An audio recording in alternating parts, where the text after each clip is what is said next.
The dimensional rift had brought him to a galaxy of false gods and impossible technology.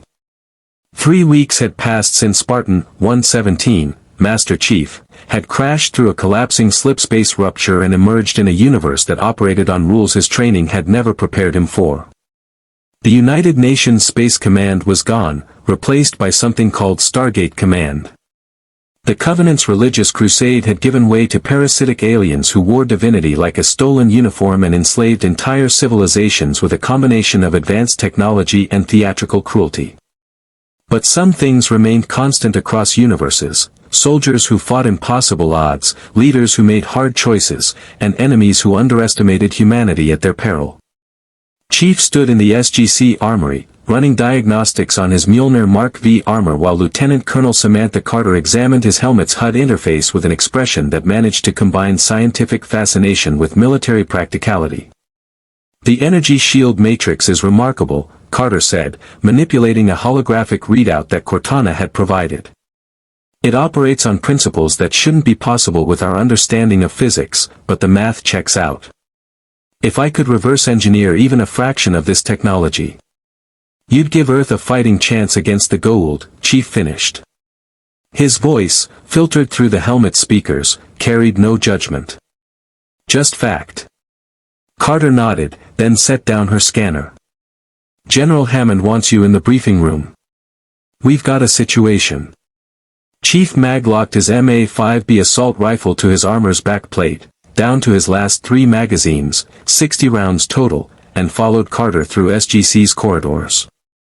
Personnel still stopped to stare at the 7-foot armored figure that had literally fallen from another dimension, but they did it with the professional distance of people who'd seen too much strangeness to gawk openly.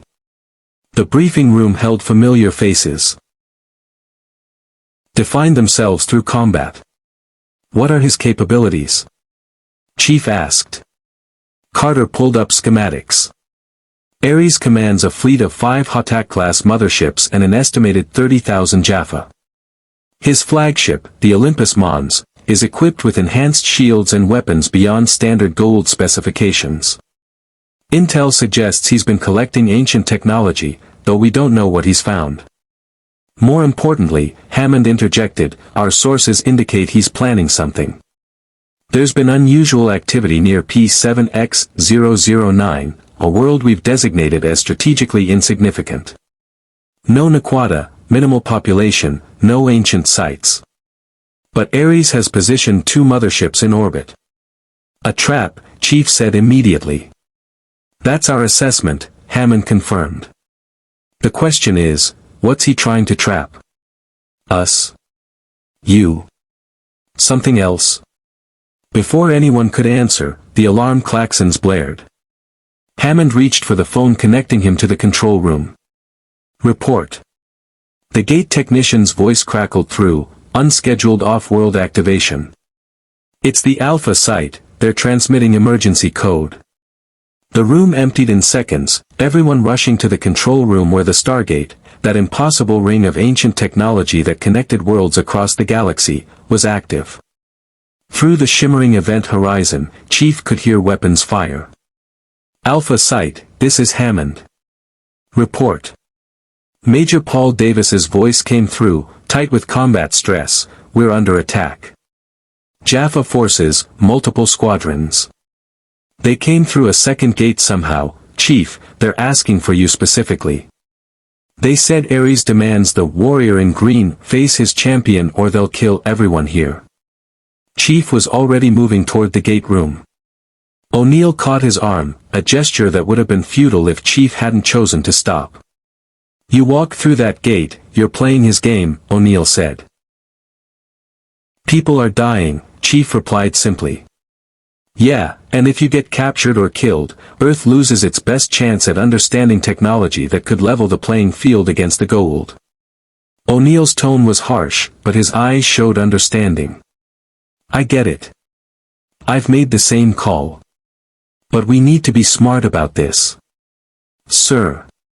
Carter's voice cut through the tension. "If we send a team with Chief, we can analyze their tactics, maybe figure out what Ares wants beyond just capturing him." Hammond considered for exactly 3 seconds. SG-1, you're going with him. Major Davis, hold position. Reinforcements incoming. Chief checked his weapons, 60 rounds for the MA-5B, 7 shots in his M60 pistol, and the energy sword at his hip. Not enough for a prolonged engagement, but enough to make a difference. Cortana, he sub-vocalized, status. His AI's avatar flickered in his HUD, still experiencing data fragmentation from the dimensional crossing, but functional. Shields at 85%. Motion tracker operational. Chief, I'm detecting some unusual energy signatures from this Stargate. The technology is. Later, Chief said. Right now, I need you on tactical. Always am. SG-1 geared up with practiced efficiency. O'Neill with his P-90, Carter with her preferred setup and scientific scanner, Daniel with his translation device and surprising competence with firearms for an archaeologist, and TLC with his staff weapon, a symbol of his former servitude that he'd turned into a tool of liberation. They stepped through the Stargate together. The sensation was unlike anything Chief had experienced, a moment of complete dissolution followed by instant reconstitution. His shield spiked then stabilized, adapting to the energy transfer. Then they were through, emerging on a world under siege. The Alpha site was built into a canyon system for defensive purposes. Colonel Jack O'Neill, leaning back in his chair with studied casualness that didn't hide his tactical awareness, Daniel Jackson, the archaeologist whose knowledge of ancient technology and cultures made him invaluable, and TLC, the former first prime of Apophis whose presence reminded Chief that even enemies could become allies when principles aligned. General Hammond stood at the head of the table, his expression grave. Chief, 3 hours ago we received intelligence from our TALK-RA contacts. You've attracted attention. A holographic display activated, not UNSC technology but close enough that Chief followed the tactical readout instinctively. It showed a Goa'uld Hatak-class mothership, but the symbols marking it were different from the ones Carter had shown him during his briefing on the system lords. Ares, TLC said, his deep voice carrying weight. God of War. A system lord who has remained neutral in most conflicts between the Goa'uld, focusing instead on building the most elite Jaffa warriors in the galaxy. His forces are fewer than Apophis or RA, but soldier for soldier, they are without equal. Until now, Daniel added, pulling up another image, grainy surveillance footage of Chief fighting alongside SG-3 during a rescue mission to P3X for 5 days ago. The Spartan moved through a squad of Jaffa with brutal efficiency, the energy sword he'd taken from a Covenant elite carving through staff weapons and ceremonial armor like paper. Words gotten out. A warrior who fights without fear, who cannot be stopped by conventional weapons, who wears armor that regenerates damage. To a Goa'uld obsessed with warfare, you're either the ultimate trophy or the ultimate threat. Probably both, O'Neill added. Which means he's going to come at you hard. Chief processed this. In his universe, he'd been targeted by Covenant commanders who saw killing a Spartan as the ultimate honor. This was similar, a challenge from someone who. Those defenses were currently being tested by at least 200 Jaffa in gleaming golden armor marked with Ares' symbol, a stylized spear and shield. Staff weapon fire lit up the valley, and Chief could see SGC personnel pinned down behind hastily erected barriers. Standing in the center of the battlefield, untouched by the chaos around him, was a single figure. Jaffa, but different. His armor was darker, more ornate, and he wielded a weapon Chief recognized, a Goa'uld hand device, but modified, enhanced with technology that made it crackle with barely contained energy. I am Kratos, the Jaffa called out, his voice amplified across the battlefield. First prime of the great god Ares. I have come for the warrior who defies death. Face me, Spartan, and your allies live. Refuse, and I will reduce this base to ash. Chief stepped forward. Chief, wait, O'Neill started. Get your people to safety, Chief said. I'll handle this. You don't have to do this alone, TLC said, gripping his staff weapon. Chief looked at the Jaffa warrior, the former first prime of Apophis who'd betrayed everything he knew because he'd seen a better way. I know. But right now, I need you keeping those people alive. He walked into the center of the battlefield, energy sword igniting with a characteristic snap hiss that made several Jaffa step back instinctively. Kratos smiled beneath his helmet. You accept my challenge. Good. My lord will be pleased. Your lord, Chief said, is about to learn what happens when you threaten humans. The first prime's smile widened. Yes. That is exactly what he wishes to learn. Around them, the battle held its breath, waiting for the collision between two warriors from different universes, each carrying the weight of impossible expectations. Kratos moved first. The first prime was fast, faster than any Jaffa chief had encountered during his brief time in this universe. The symbiote in his pouch granted him enhanced strength and reflexes, and decades of combat experience showed in every economical motion. His hand device discharged a concentrated energy blast that tore through the air where Chief had been standing a split second before. Chief rolled left, shields absorbing the dispersed energy at the attack's edge, and came up firing. The MA-5B's armor-piercing round stitched across Kratos' chest plate. The Jaffa's armor held, some kind of reinforced Naquata alloy that sparked but didn't penetrate, but the kinetic impact staggered him backward. Impressive, Kratos said, recovering his stance. Weapons that require no power source, yet strike with such force. My lord chose well when he marked you. Chief didn't waste breath on responses. He advanced, energy sword leading, using the Covenant blade's reach to force Kratos onto the defensive. The Jaffa blocked with his reinforced vambrace, metal screeching against plasma, then twisted to discharge his hand device at point-blank range. Chief's shields flared white. The Mjolnir's energy barrier collapsed under the sustained blast, and Chief felt the heat even through his armor's thermal regulation. He dropped, sweeping Kratos' legs with a move that would have crippled an unaugmented human. The first prime jumped, using his symbiote-enhanced reflexes to clear the sweep, and brought his fist down in a hammer blow that cracked the stone where Chief had been. Around them, both sides watched. The Jaffa warriors stood in perfect formation, staff weapons ready but not firing. SG-1 had reached the pinned-down Alpha Site personnel, but O'Neill had his P-90 trained on the battlefield, clearly struggling with the decision to honor the one-on-one challenge or open fire. TLC, O'Neill said quietly, never taking his eyes off the fight. What are we looking at here? Very well. We have terms. He signaled to the Jaffa formation. As one, they activated their transportation rings and vanished. Kratos approached Chief, pulling out a set of Goa'uld restraints, Kara-Kesh inhibitors, designed to suppress Naquata-based technology and, apparently, energy shields. These will prevent your armor's systems from harming my warriors during transport. You have my word you will not be harmed unnecessarily. And I have your word about the Alpha Site. On my honor as First Prime. Chief allowed the restraints to be placed. Immediately his HUD went dark, shields offline, armor's system suppressed. He was still wearing the Mjolnir, but it was essentially dead weight now, 600 pounds of titanium and circuitry reduced to an armored prison. Chief. Carter was running toward them. You can't just get everyone home, Major, Chief said. That's an order. You're not in my chain of command.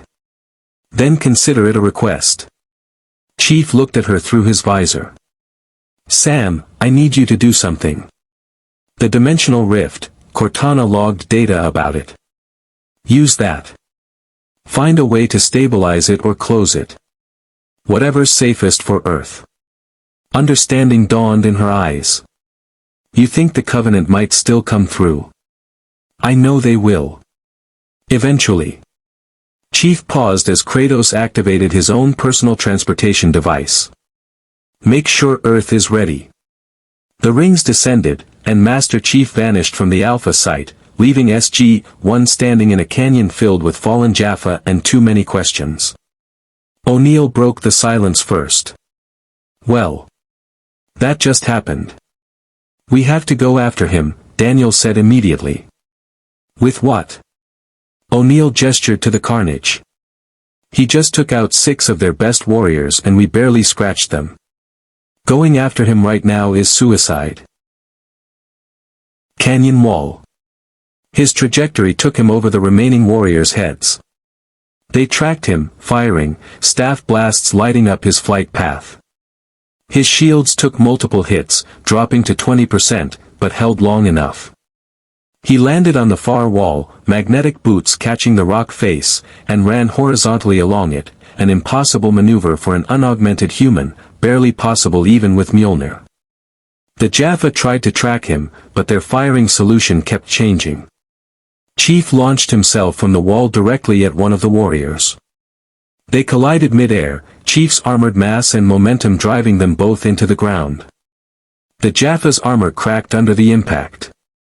Chief didn't give him time to recover, the energy sword ignited and ended it. 2 left. The remaining warrior fired desperately. Chief's shields were at 10%. One more hit would finish them. He dodged, serpentine pattern, closing distance. The Jaffa tried to fall back but Chief was faster. The energy sword cut through his staff weapon, then through him. Kratos stood alone. The first Prime looked at his fallen warriors, the elite guard he'd personally trained, and nodded slowly. You are everything the reports claimed. Speed. Strength. Tactical brilliance. He raised his hand device, energy building to lethal levels. But you are not invincible. Your shield is weak. You are injured. And I am first Prime for a reason. Chief's shields were at 15%. He had 19 rounds left in the MA-5B. The energy sword's power cell was nearly depleted. His armor's medical systems reported minor burns on his left side where a staff blast had partially penetrated. Not debilitating, but painful. Yield, Kratos said. Come with me willingly to face my lord. Your companions will be spared. You have proven your worth. Ares will treat you with respect. As a prisoner, Chief said. As a warrior. Kratos. Kratos called to his warriors, a note of approval in his voice. Do not give him the advantage. 2 Jaffa activated what looked like personal transportation devices, Goa'uld rings, but miniaturized. They materialized on the outcropping with Chief, staff weapons already firing. Chief's shields were still offline. He couldn't take a direct hit. He didn't give them the chance. Chief dropped the MA-5B, no time to aim, and drew his M60 pistol. Point-blank range. The first Jaffa took a round through his faceplate. The second swung his staff weapon like a club. Chief caught it, the symbiote-enhanced strength nearly matching his own augmented physiology, and they struggled for control of the weapon. The Jaffa triggered his hand device with his free hand. Energy crackled, building for a discharge that would cook Chief inside his armor. Chief headbutted him. The Mjolnir helmet's reinforced titanium met Jaffa bone with a wet crunch. The warrior staggered, hand device's charge dissipating. Chief twisted, using the Jaffa's own momentum to hurl him off the outcropping. The warrior fell 20 feet to the canyon floor, armor clanging, and didn't get up. 3 left, plus Kratos. Chief's shields began recharging, 30%, then 40%. He retrieved his MA-5B and assessed. Kratos and 2 warriors remained below, and they'd learned from watching their companions die. They were using their numbers conservatively now, maintaining fire discipline, not giving him isolated targets. Cortana, analysis. They're adapting faster than expected. Chief, these aren't regular Jaffa. Their tactical response is more sophisticated. I think Kratos has been training them specifically for fighting enhanced opponents. That tracked. Ares was the god of war. He would prepare his forces for every contingency. Chief needed to change the paradigm. He jumped from the outcropping, but not down, out, toward the opposite. His AI's avatar flickered. 7 targets, enhanced physiology, energy weapons with yield approximately 3 times standard Jaffa armament. Your shields won't survive another direct hit.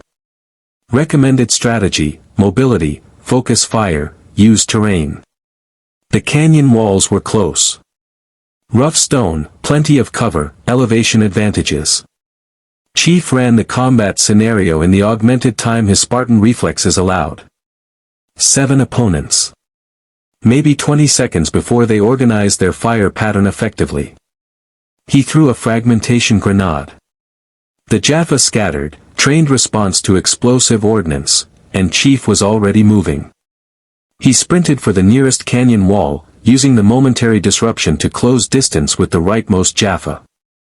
The warrior brought his enhanced staff weapon up, but Chief was inside his guard, energy sword cutting through the weapon's shaft and then through the Jaffa's armor in a single fluid motion. 1 down. Staff blasts converged on his position. Chief's shields took 2 hits and collapsed completely. A third shot grazed his armor's shoulder pauldron, scarring the olive drab plating.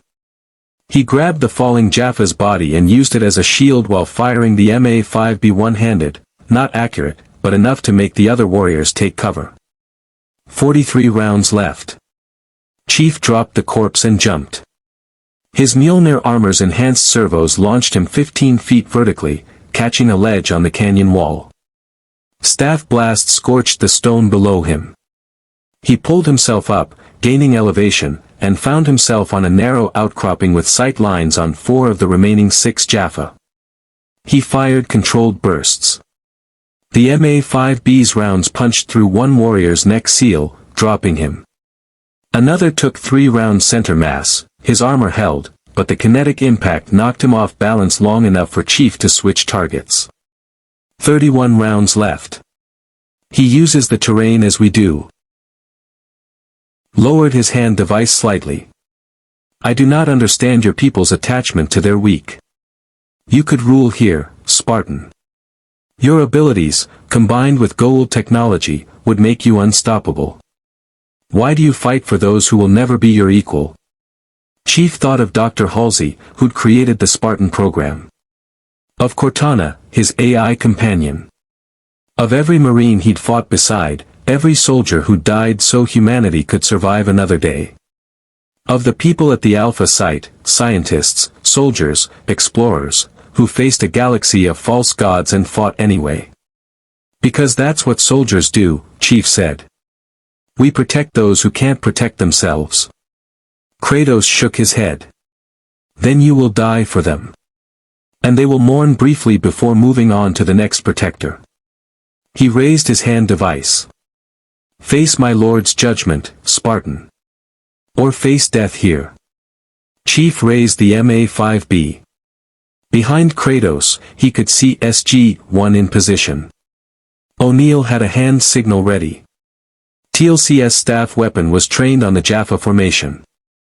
Carter had something rigged up, probably an improvised explosive device knowing her tactical versatility. They were ready to support him. To fight with him. To turn this from a duel into a battle. But battles meant casualties. And right now, there was a better option. I'll come with you, Chief said. The canyon went silent. Chief, no, O'Neill's voice carried across the valley. On one condition, Chief continued. You let everyone here go. No pursuit. No retaliation. And you tell Ares that I'll face whatever challenge he has, but if he breaks this deal, I'll find a way to make him regret it. Kratos studied him for a long moment. Then smiled. My lord will be pleased. He wanted to meet the warrior who fights without fear. Now I understand, you do not lack fear. You simply place duty above it.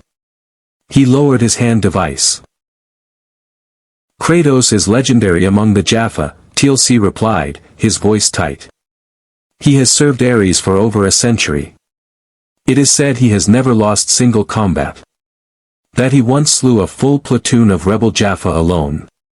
He paused. But I have never seen any warrior move as the Chief does. Chief's shields recharged, slower than normal, the alien energy of Kratos' weapon having disrupted the recharge cycle, as he circled his opponent. The first prime was breathing harder now, reassessing. Chief could see the tactical calculation happening behind those eyes. "You fight without honor," Kratos said. "No challenge. No declaration. You simply adapt." "I fight to win," Chief replied. "Yes." Kratos smiled. "As do I." The first prime reached to his belt and activated a small device. Immediately, 6 more Jaffa stepped forward from the formation, each wearing the same enhanced armor as Kratos, each carrying modified weapons.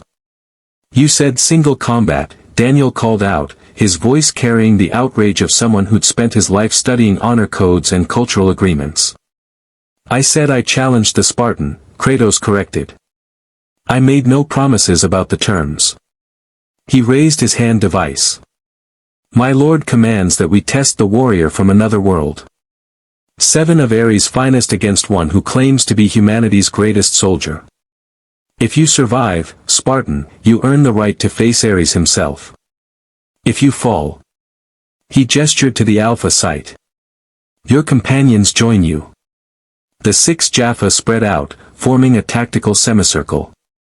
Professional. Coordinated. Elite soldiers who'd fought together for years. "Chief, we're not letting you," O'Neill started. "Stay back," Chief cut him off. His shields were at 40%. He had 57 rounds left in the MA-5B. The energy sword's power cell was good for maybe another 5 minutes of sustained combat. The tactical situation was bad. He'd faced worse. Cortana, threat assessment. "Jack's right," Carter said, though she looked pained to admit it. "We need to regroup. Figure out what Ares wants. Find Chief before Ares makes him an offer he can't refuse," TLC finished quietly. "Or before the system lord discovers that Spartans are more valuable as weapons than as prisoners." They gathered the survivors and dialed Earth. But as they stepped through the gate, each of them knew the same truth: they just let their best advantage against the Goa'uld walk into enemy hands. And somewhere in orbit above a distant world, aboard the flagship Olympus Mons, Ares, god of war, received word that his prize was incoming. The false god smiled. The transportation rings deposited Chief in a holding cell that was simultaneously primitive and advanced, stone walls that looked ancient, but laced with Naquata energy barriers that hummed with barely contained power. The Kara-Kesh restraints remained active, keeping his armor's system suppressed. Through his darkened visor, he could see just enough: a 10 by 10 space, no windows, a single door sealed with Goa'uld technology. Cortana's voice crackled weakly in his helmet. "Chief, systems, comprom, static consumed the rest." "Cortana?" "Nothing." The restraints were blocking even basic communication. Chief was alone in a way he rarely experienced, cut off from his AI, his armor reduced to deadweight, surrounded by enemies in a universe that wasn't his own. He'd been in worse situations. Barely. Time passed.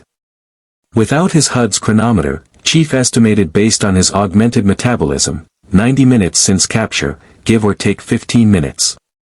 Long enough for Ares to make him wait, to let isolation work on his nerves. Standard interrogation protocol: soften the prisoner before the real questioning began. The door opened with a hydraulic hiss. Kratos entered, flanked by 2 Jaffa guards. The first prime carried Chief's confiscated weapons, the MA-5B, the M6D pistol, the depleted energy sword, examining each with professional interest. "Your armaments are crude but effective," Kratos said, setting them on a stone table. "This projectile weapon," he indicated the MA-5B, "requires no power source beyond chemical propellant, yet strikes with force sufficient to penetrate standard Jaffa armor." Ingenious simplicity. Chief said nothing, watching, calculating. 2 guards plus Kratos. His armor was offline but his augmented strength remained. Could he reach the door before they reacted? Unlikely. The energy barriers would activate, and even Spartan reflexes had limits. Kratos seemed to read his thoughts. Do not attempt escape. My lord wishes to speak with you, and... Do not be alarmed, Ares said. I will not take you as a host, your physiology is too valuable to risk. But I will offer you to the Tal'Kar. That stopped Chief. The Tal'Kar are supposed to be allies of Earth. The Tal'Kar are desperate, Ares corrected. Their symbiote queen is dying, their numbers dwindling, their war against the system lords grinding toward inevitable defeat. And I have offered them something they cannot refuse, access to ancient technology that could turn the tide of their war. All I require in exchange is that they provide me with one of their symbiotes, specifically, one that can blend with your enhanced physiology without killing you. You want to make me a host, Chief said flatly. I want to study what happens when Tal'Kar symbiote meets Spartan biology. The Tal'Kar claim their blending is voluntary, that host and symbiote share consciousness equally. If true, you would retain your will, your skills, your purpose, but gain the Tal'Kar's knowledge, their longevity, their access to genetic memory spanning millennia. Ares leaned forward. And I would gain data on human augmentation technology combined with Goa'uld symbiosis. A fair trade. The Tal'Kar won't agree to this, Chief said. Won't they? Ares pulled up another hologram, this one showing a Tal'Kar facility under siege by Jaffa forces. That is their primary base. Even now, my forces prepare to assault it. I have given the Tal'Kar a choice, provide me with a volunteer symbiote to blend with the Spartan, or watch their last stronghold burn. They have 6 hours to decide. Chief's mind raced. You're forcing them to choose between compromising their principles or dying. I am presenting them with reality, Ares said. As I presented reality to you. The universe does not care about principles, Spartan. He prefers his guests, intact. The first prime gestured, and the guards removed Chief's restraints. His HUD flickered to life immediately. Systems began rebooting, shields at 0, recharge cycle initializing. Cortana's avatar appeared, fragmented but functional. Chief. Are you, systems compromised but operational? Running diagnostics. Where are we? Goa'uld mothership, Chief subvocalized. Ares flagship, probably. Stay quiet and log everything. Already on it. The guards escorted Chief through corridors that mixed Egyptian aesthetics with advanced technology, hieroglyphs carved into walls that pulsed with energy, braziers that burned without fuel, doors that opened at a thought from the Jaffa operators. They passed viewports showing stars Chief didn't recognize and planets he'd never catalogued. This wasn't just another ship, it was a mobile fortress, a flying palace, a testament to power built on enslaved civilizations. They entered a throne room. It was massive, easily 100 meters across, with a ceiling that arched into shadows. Pillars carved to resemble warriors lined the approach to a throne that managed to be both seat and weapon. Defensive positions were built into the architecture itself, staff weapon emplacements disguised as decorative elements, energy barriers ready to deploy at a moment's notice. And on the throne sat Ares. The Goa'uld system Lord wore armor that was part ceremonial, part tactical, a gleaming breastplate etched with battle scenes, a helmet that resembled ancient Greek war gear but incorporated Goa'uld technology. His eyes glowed with the telltale sign of a symbiote in control, but there was something else in that gaze, genuine intelligence, strategic assessment, the look of a being who'd commanded armies for millennia. Master Chief Petty Officer John 117, Ares said, his voice resonant with harmonic modulation. Spartan. Hyperlethal vector. Humanity's greatest weapon. He stood, descending from his throne with deliberate steps. You are far from home, warrior. Chief remained silent, assessing. Ares was shorter than the throne suggested, maybe 6 feet, but moved with confident economy. His hand device was visible but not activated. A Zatnik tel hung at his hip. Guards lined the walls, at least 30 Jaffa, all in enhanced armor. Escape wasn't an option. Your silence is noted, Ares continued. Kratos informed me that you speak little, preferring action to words. A philosophy I respect. But we must speak now, you and I, because I have a proposition. Not interested, Chief said. Ares smiled. You have not heard it yet. Don't need to. You're a false god who enslaves populations and demands worship. Anything you offer comes with chains attached. The throne room tensed. Several Jaffa raised their staff weapons. Kratos' hand moved toward his own weapon. But Ares simply laughed, genuine amusement, not the theatrical mockery of a tyrant. False god, he repeated. Yes. That is what the Tauri call us. What the rebel Jaffa preach. But tell me, Spartan, what is a god, truly? A being with power beyond mortal comprehension. A force that shapes civilizations. One who determines life and death with a gesture. He gestured, and a hologram appeared between them, footage from the Alpha Site battle, Chief cutting through Kratos' elite warriors. By those definitions, are you not also a god to the humans you protect? I'm a soldier. You are a weapon forged from a human child, augmented beyond natural capacity, given armor that makes you nearly invincible, and pointed at your species' enemies. Ares circled the hologram. The humans of Earth did not ask to be protected by you. They did not choose you. You were chosen for them by others who wielded power. How is that different from the Goa'uld selecting hosts, selecting warriors, selecting civilizations to rule? The difference, Chief said carefully, is that I don't demand worship. I don't enslave. I protect. Provide Earth with technology to defend against the Covenant, and ensure that when your species inevitably comes through that gateway, they find allies rather than enemies. And what happens to the humans already under your control? Chief asked. The populations you've enslaved? They will remain as they are. I do not pretend to be liberator, that is the Tauri's fantasy, and it will fail as all such fantasies do. But neither am I Apophis or Ra, demanding sacrifice and worship. My people serve because I make them strong. Those who embrace strength rise. Those who do not. He shrugged. Find their place in the hierarchy. Chief processed the offer. It was sophisticated, appealing to his sense of duty while dangling the possibility of protecting Earth from the Covenant. But it was built on compromise, on accepting Ares' tyranny as the cost of securing Earth's safety. No, Chief said. Ares' expression didn't change, but the temperature in the throne room seemed to drop several degrees. You refuse. I refuse.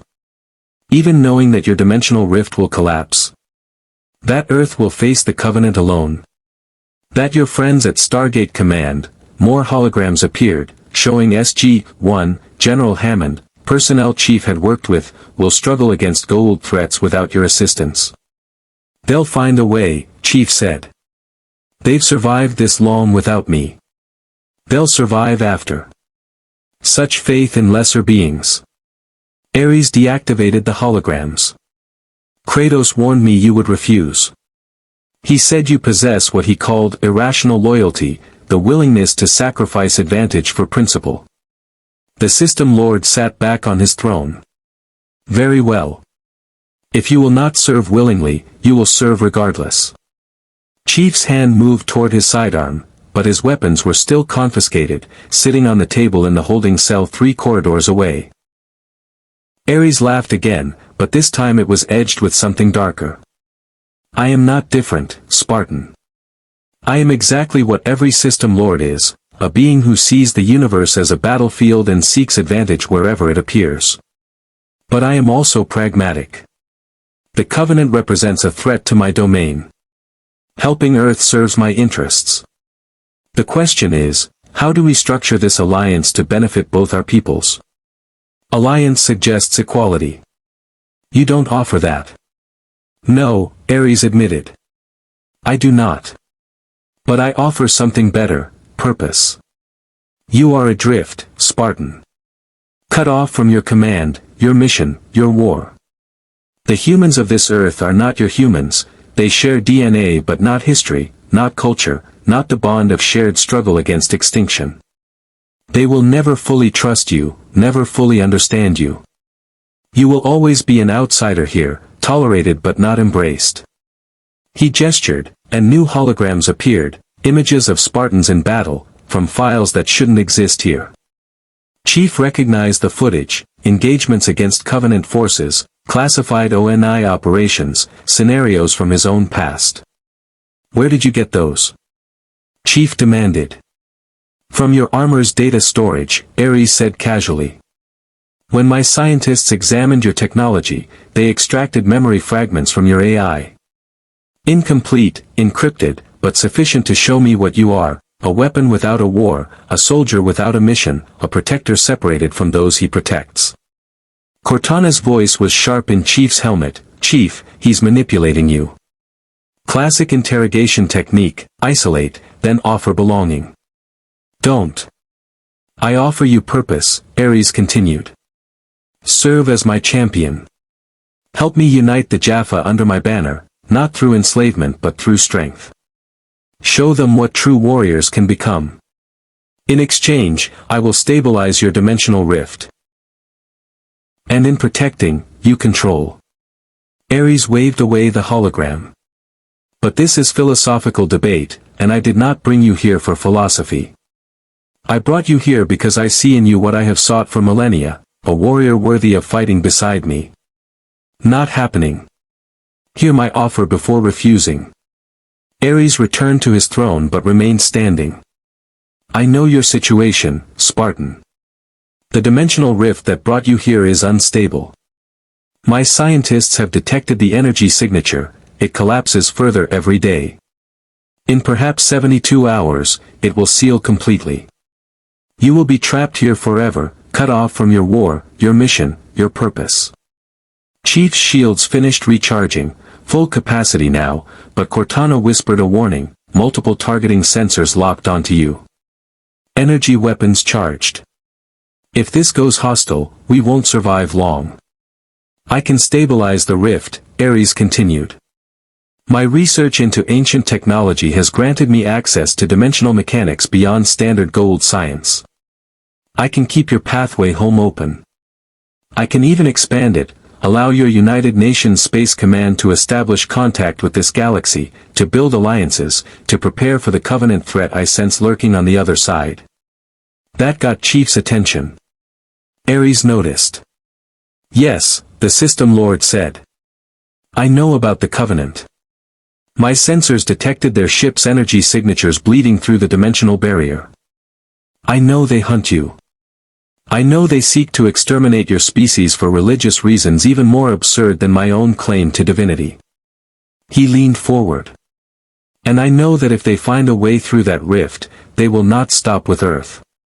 They will pour into this galaxy, and their crusade will consume worlds beyond counting. So help Earth, Chief said. Stop the Covenant without conditions. Prove you're different from other system lords. It cares about power, survival, and the choices we make when all options are terrible. He stood again. Return him to his cell. When the Tok'ra provide their answer, we will proceed. Kratos moved to restrain Chief again. The Spartan could fight, take down Kratos, maybe 3 or 4 guards before the throne room's automated defenses cut him down. But that would accomplish nothing except proving Ares right about irrational choices. Chief allowed the restraints to be applied. His armor went dark again. Cortana's voice cut out mid-warning. As he was escorted back to his cell, Chief caught a glimpse through a viewport, a planet below, blue-green and beautiful, with cities that gleamed in the sun. Millions of people down there, living under Ares' rule, believing him to be a god. And somewhere in this galaxy, SG-1 was planning a rescue they couldn't possibly execute. The Tok'ra were facing an impossible choice. And the dimensional rift was collapsing, threatening to strand Chief here forever or allow the Covenant through. The cell door sealed behind him. The restraints remained active. And Master Chief did what Spartans did when faced with impossible odds, he began planning. Chief had been in the cell for 3 hours when Cortana managed to break through the restraint suppression field. Chief, her voice was fragmented, fighting through layers of Goa'uld interference. Managed to establish a low-bandwidth connection. Don't respond verbally. They're monitoring. But I need you to know something. Chief remained motionless, sitting against the cell wall, apparently resigned to captivity. Inside his helmet, his eyes tracked the nearly invisible monitoring devices Ares had positioned in the corners. I've been analyzing the data we collected before the restraints activated, Cortana continued. Ares wasn't lying about the dimensional rift. It's collapsing faster than his estimate. I give it 48 hours maximum before it seals completely. But there's something else. Chief waited, knowing Cortana would explain when ready. The energy signature bleeding through from our universe. It's not just Covenant. There are UNSC transponder codes embedded in the quantum fluctuations. Faint, heavily degraded, but there. Chief, I think someone on our side detected where you went and they're trying to establish contact. That changed the equation. If UNSC forces were monitoring the rift, if they knew Chief was alive in another dimension, they might be preparing a rescue operation, or at least a data exchange. The UNSC didn't abandon its personnel, especially not Spartans. But there's a problem, Cortana said. To stabilize the rift long enough for two-way communication, we'd need access to technology beyond anything the SGC currently possesses. Ancient technology, probably. Or. The cell door opened abruptly. Chief's tactical assessment kicked in automatically. 2 Jaffa guards, both in standard armor, staff weapons charged but lowered. Between them walked someone new, a woman in robes that shifted in colors no Goa'uld would wear. She carried herself with quiet dignity, and when she spoke, her voice alternated between 2 distinct tones. Chief had worked with enough intelligence operatives to know when he was being handled. But he'd also learned to distinguish between manipulation and genuine desperation. Garshaw and Yosef were both. They needed him free to prevent Ares from succeeding, but their concern for his autonomy seemed genuine. How long until Ares expects your answer? Chief asked. 2 hours, Yosef said. After that, he attacks our base and takes what he wants by force. Chief made his decision. I'll do it. But I want guarantees. The blending is temporary, no more than 1 week. The moment I'm back with SGC, we discuss separation. And the symbiote agrees to share control equally until then. Those terms are acceptable, Garshaw said, relief evident in her voice. But you should know, once the blending begins, there is no aborting the process.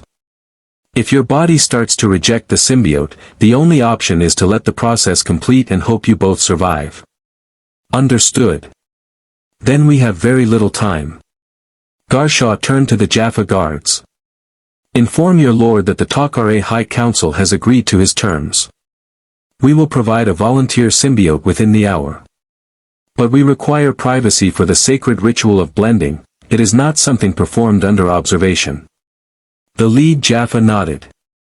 Lord Ares anticipated this. He has prepared a chamber. But know this, Takare, if you attempt deception, the consequences will fall on your people. We understand, Garshaw said. The guards escorted them through the ship's corridors.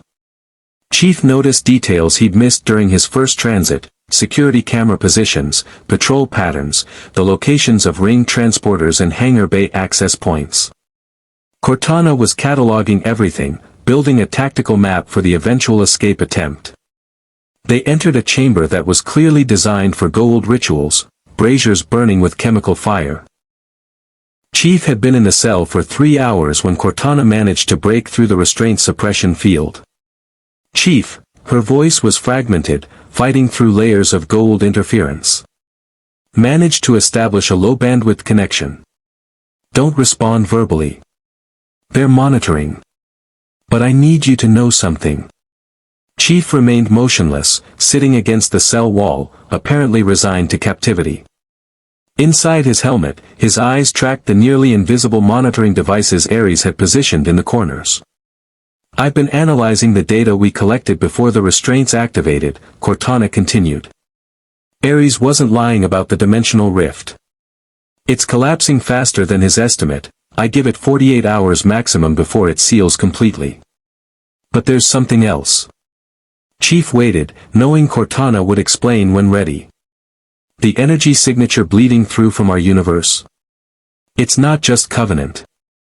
There are UNSC transponder codes embedded in the quantum fluctuations. Faint, heavily degraded, but there. Chief, I think someone on our side detected where you went and they're trying to establish contact. That changed the equation. If UNSC forces were monitoring the rift, if they knew Chief was alive in another dimension, they might be preparing a rescue operation, or at least a data exchange. The UNSC didn't abandon its personnel, especially not Spartans.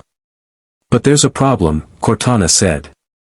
To stabilize the rift long enough for two-way communication, we'd need access to technology beyond anything the SGC currently possesses. Ancient technology, probably. Or. The cell door opened abruptly. Chief's tactical assessment kicked in automatically. 2 Jaffa guards, both in standard armor, staff weapons charged but lowered. Between them walked someone new, a woman in robes that shifted in colors no Goa'uld would wear.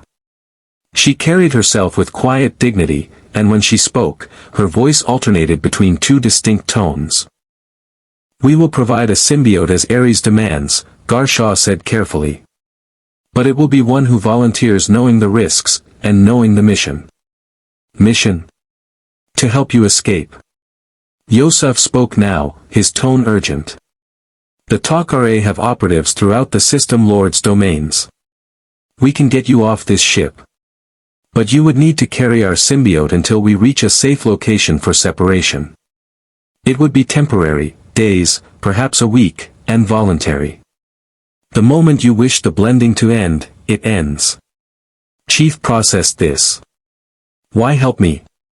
Your survival depends on Ares getting what he wants.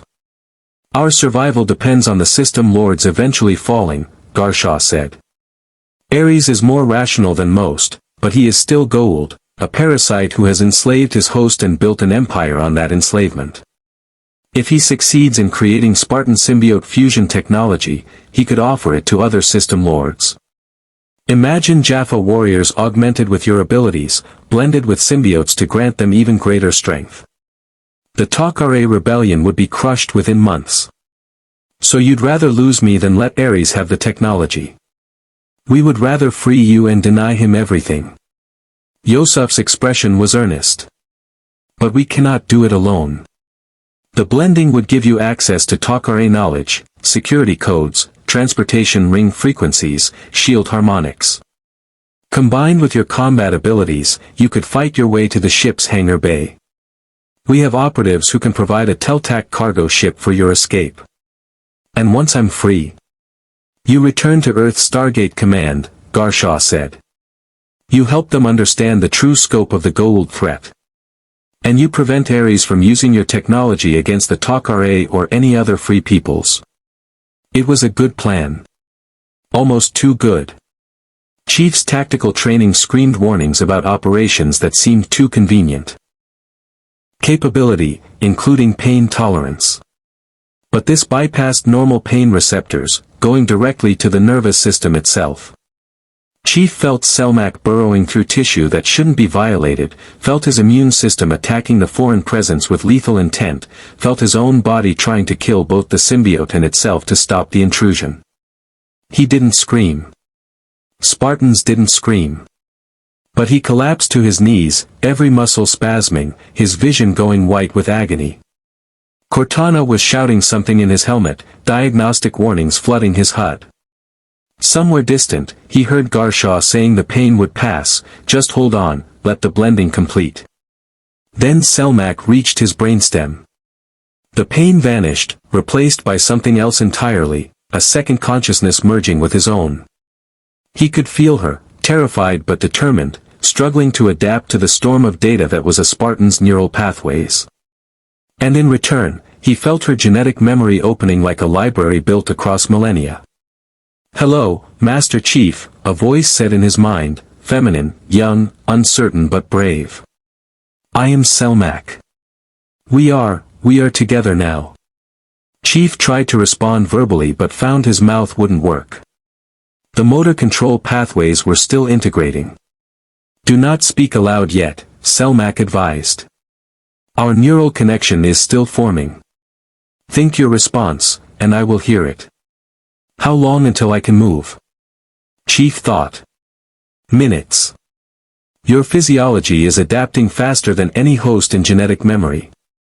But we need time."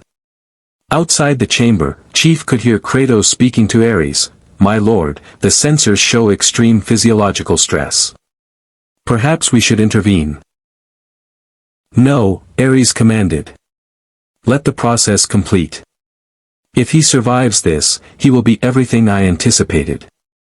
If not, we proceed with the conquest of the Takare base and take what we need by force." "We need to move," Chief thought to Selmak.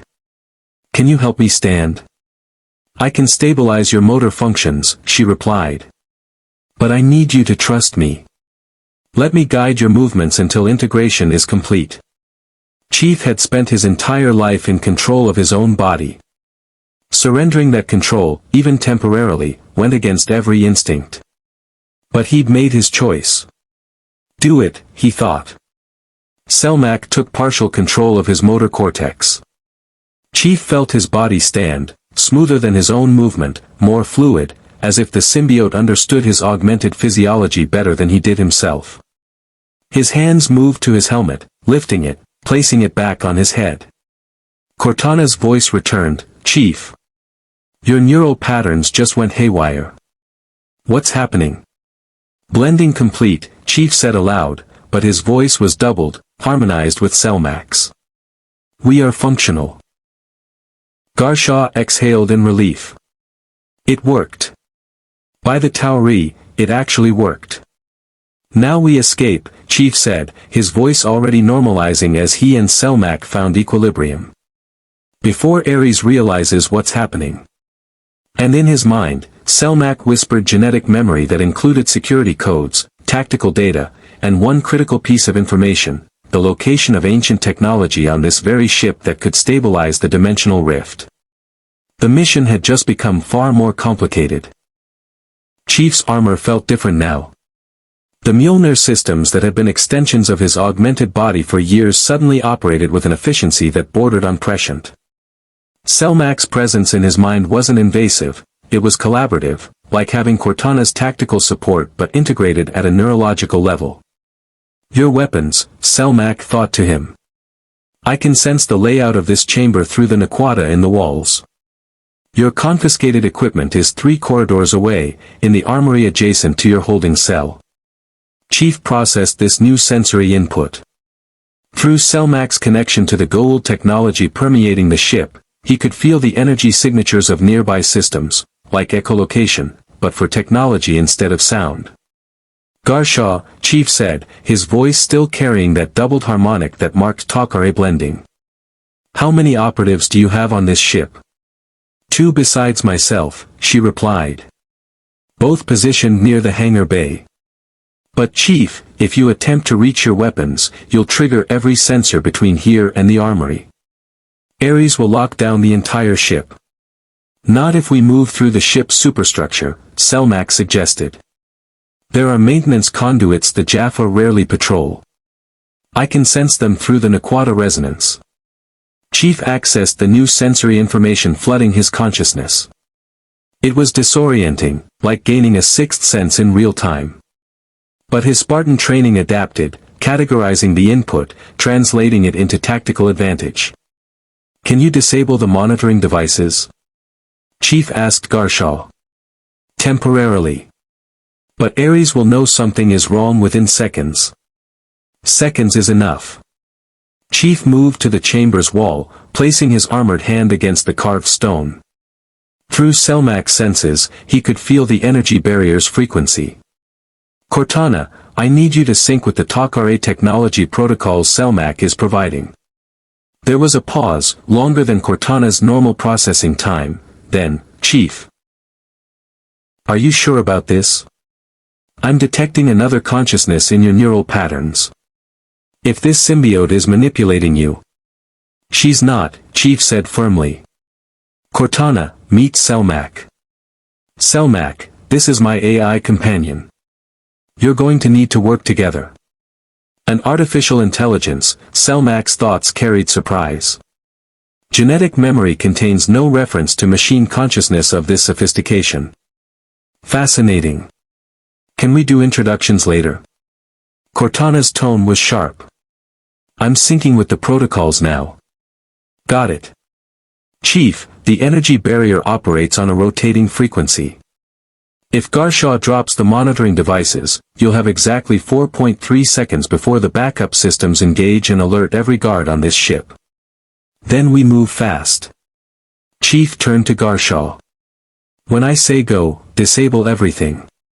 Then get to your operatives and prepare that teltac for launch. We'll meet you in the hangar bay.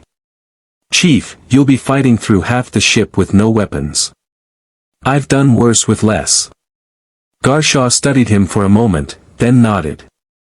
May the Tauri gods watch over you, Spartan.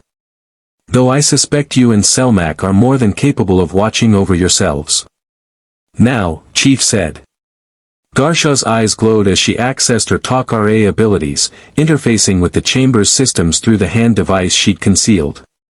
The monitoring devices flickered and died. The energy barriers dropped. Chief moved. His augmented speed, enhanced by Selmac's control over his motor cortex, launched him at the wall. He punched through the carved stone, not the reinforced sections laced with naquata, but the decorative facade between support structures. Rock crumbled under the impact of 600 pounds of Spartan and Mjolnir armor moving at full velocity. Behind him, alarms began screaming. Maintenance conduit, 3 meters to your left, Selmac guided. Then down 2 levels. Your weapons are. Chief was already moving. He tore the bay. According to the ship's layout that Selmac's been feeding me, you need to traverse 3 major corridors, a ring transport chamber, and 2 security checkpoints. And Chief? His AI's voice carried grim certainty. Kratos is waiting for you. I'm picking up his energy signature in the corridor between here and the hangar. He's not moving. He's set up an ambush. He knows you'll come this way, Selmac confirmed. There are other routes, but they'll take longer. And Chief, I can sense the teltac Garshaw prepared. It's in the hangar, powered up, but Goa'uld security is already moving to lock it down. If we don't reach it in the next 4 minutes, we'll lose our escape route. Chief checked his weapons one more time. 19 rounds for the MA-5B. 7 shots in his M6D. A staff weapon with maybe 15 blasts before its power cell depleted. An energy sword powered by a symbiote who was already strained from adapting to his physiology. No shields. No backup. And between him and freedom stood Ares First Prime. Then we go through Kratos, Chief said. That is, not a strategic decision, Selmac observed. Sometimes the only way out is through. Chief moved into the corridor. The ship's interior had gone from ceremonial to tactical, blast doors sealed behind him, automated defenses tracking his movement, Jaffa patrols converging from multiple vectors. Ares had locked down the Olympus Mons and turned it into a hunting ground. Chief ignored the patrols, focused on speed over stealth. He encountered 2 squads before reaching the ambush point, both times using staff weapon fire to suppress while closing to melee range, where his augmented strength and Selmac's enhanced reflexes gave him overwhelming advantage. Then he entered the corridor where Kratos waited. Chief picked up a staff weapon from one of the fallen Jaffa, testing its weight. Crude compared to UNSC firearms, but the plasma blasts would penetrate armor effectively. He maglocked it to his back plate and kept moving. The armory door was sealed with a security lock. Through Selmac's senses, Chief could feel the locking mechanism's energy signature, complex, multi-layered, designed to resist tampering. He punched through the door.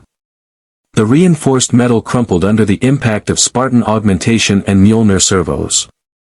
Alarms screamed louder. Chief stepped through into the armory and saw his confiscated equipment laid out on examination tables, the MA-5B assault rifle, his M60 pistol, the depleted Covenant energy sword, and, unexpectedly, several additional weapons the Goa'uld had apparently confiscated from other encounters. Chief grabbed his MA-5B, checked the magazine, still had 19 rounds, and loaded it. The familiar weight settled into his hands like greeting an old friend. His pistol went into its holster. The energy sword. That weapon, Selmax thought, carried curiosity. I sensed similar energy patterns to Goa'uld technology, but different. Sharper. More refined. Covenant, Chief said. From my universe. The power cell is depleted. I can recharge it. Selmax's presence intensified in his mind. Goa'uld technology operates on similar principles. If you activate it, I can channel energy through our shared physiology. Chief ignited the energy sword. Instead of flickering out, the blue plasma blade stabilized, powered by Selmax's ability to manipulate the Naquata energy flowing through Chief's body. It wouldn't last forever, he could feel the drain on Selmax's reserves, but it gave him a close combat option. Cortana, what's our route to the hangar? The first prime stood in the center of the passage, flanked by 8 Jaffa warriors in enhanced armor, the same elite guard Chief had fought at the Alpha site, or their replacements. Kratos held his modified hand device, energy crackling around his fingers, and his expression was unreadable beneath his helmet. I hoped it would not come to this, Kratos said. When I captured you, I felt respect. A warrior recognizing another warrior. But you have betrayed my lord's hospitality, corrupted Takare weakness into your own advantage, and proven that your species cannot be trusted. Your lord, Chief said, his voice doubled by Selmax's presence, enslaves civilizations and demands worship. That's not hospitality. That's tyranny.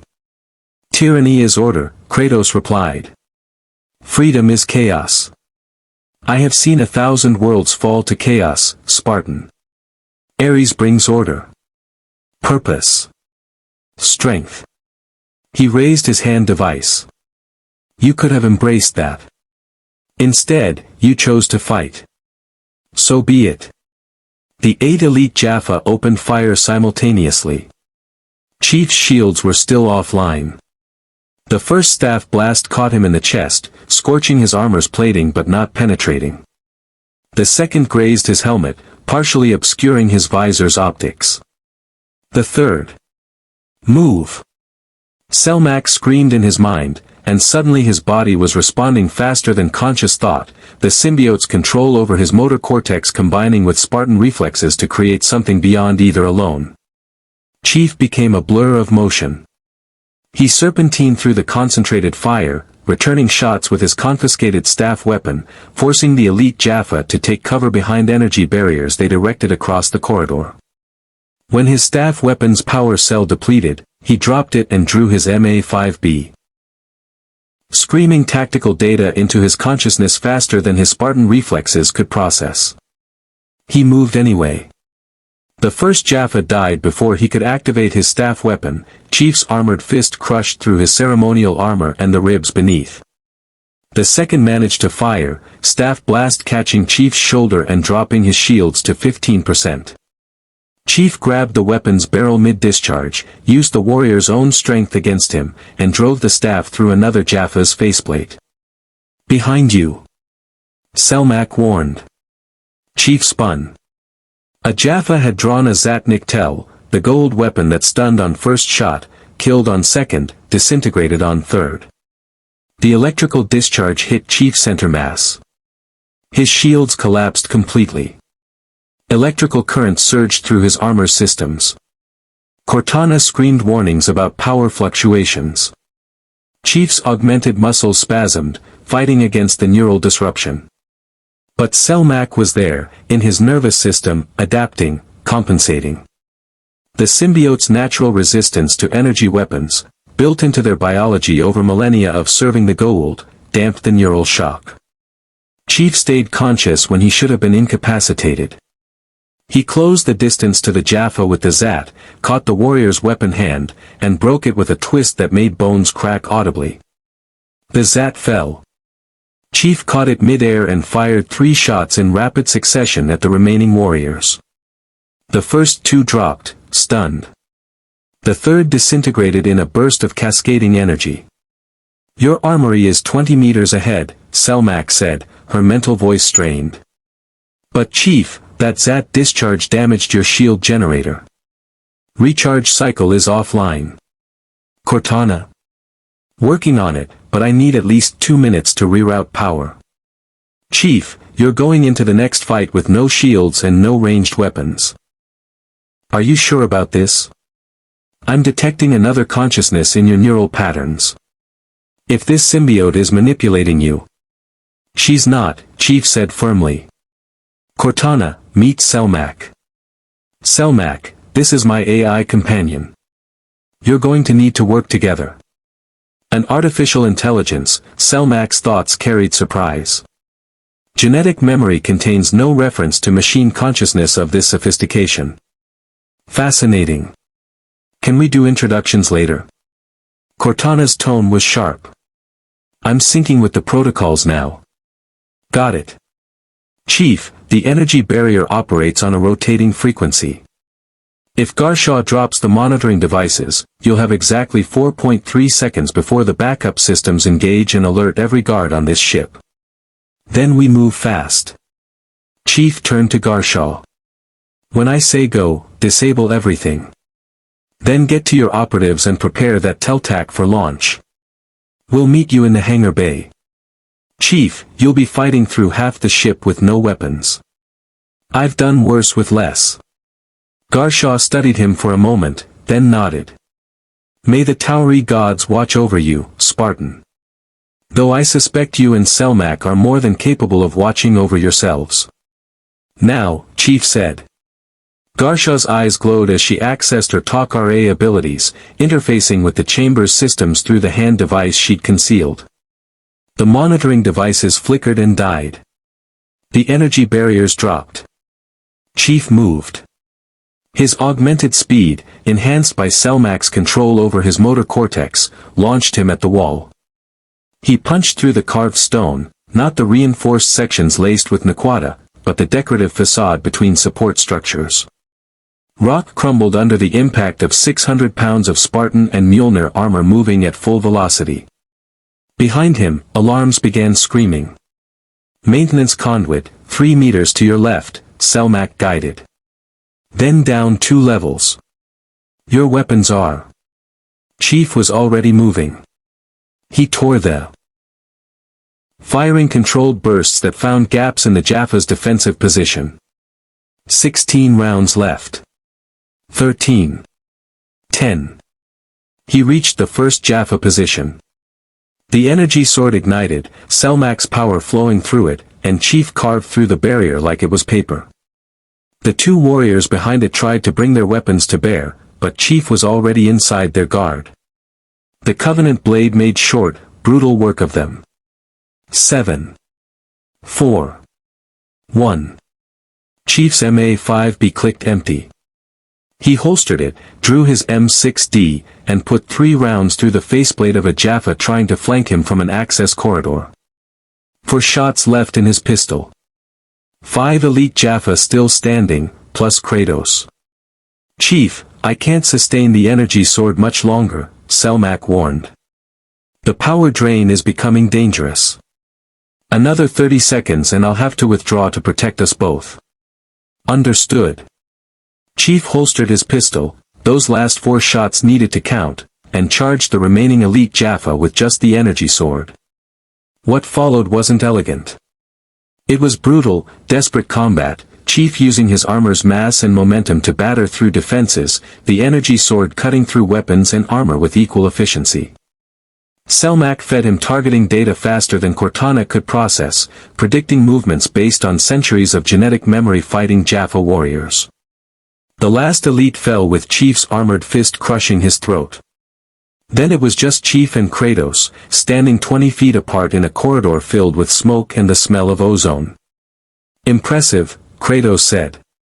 "But your weapon is failing. I can see the energy blade flickering. And you are injured.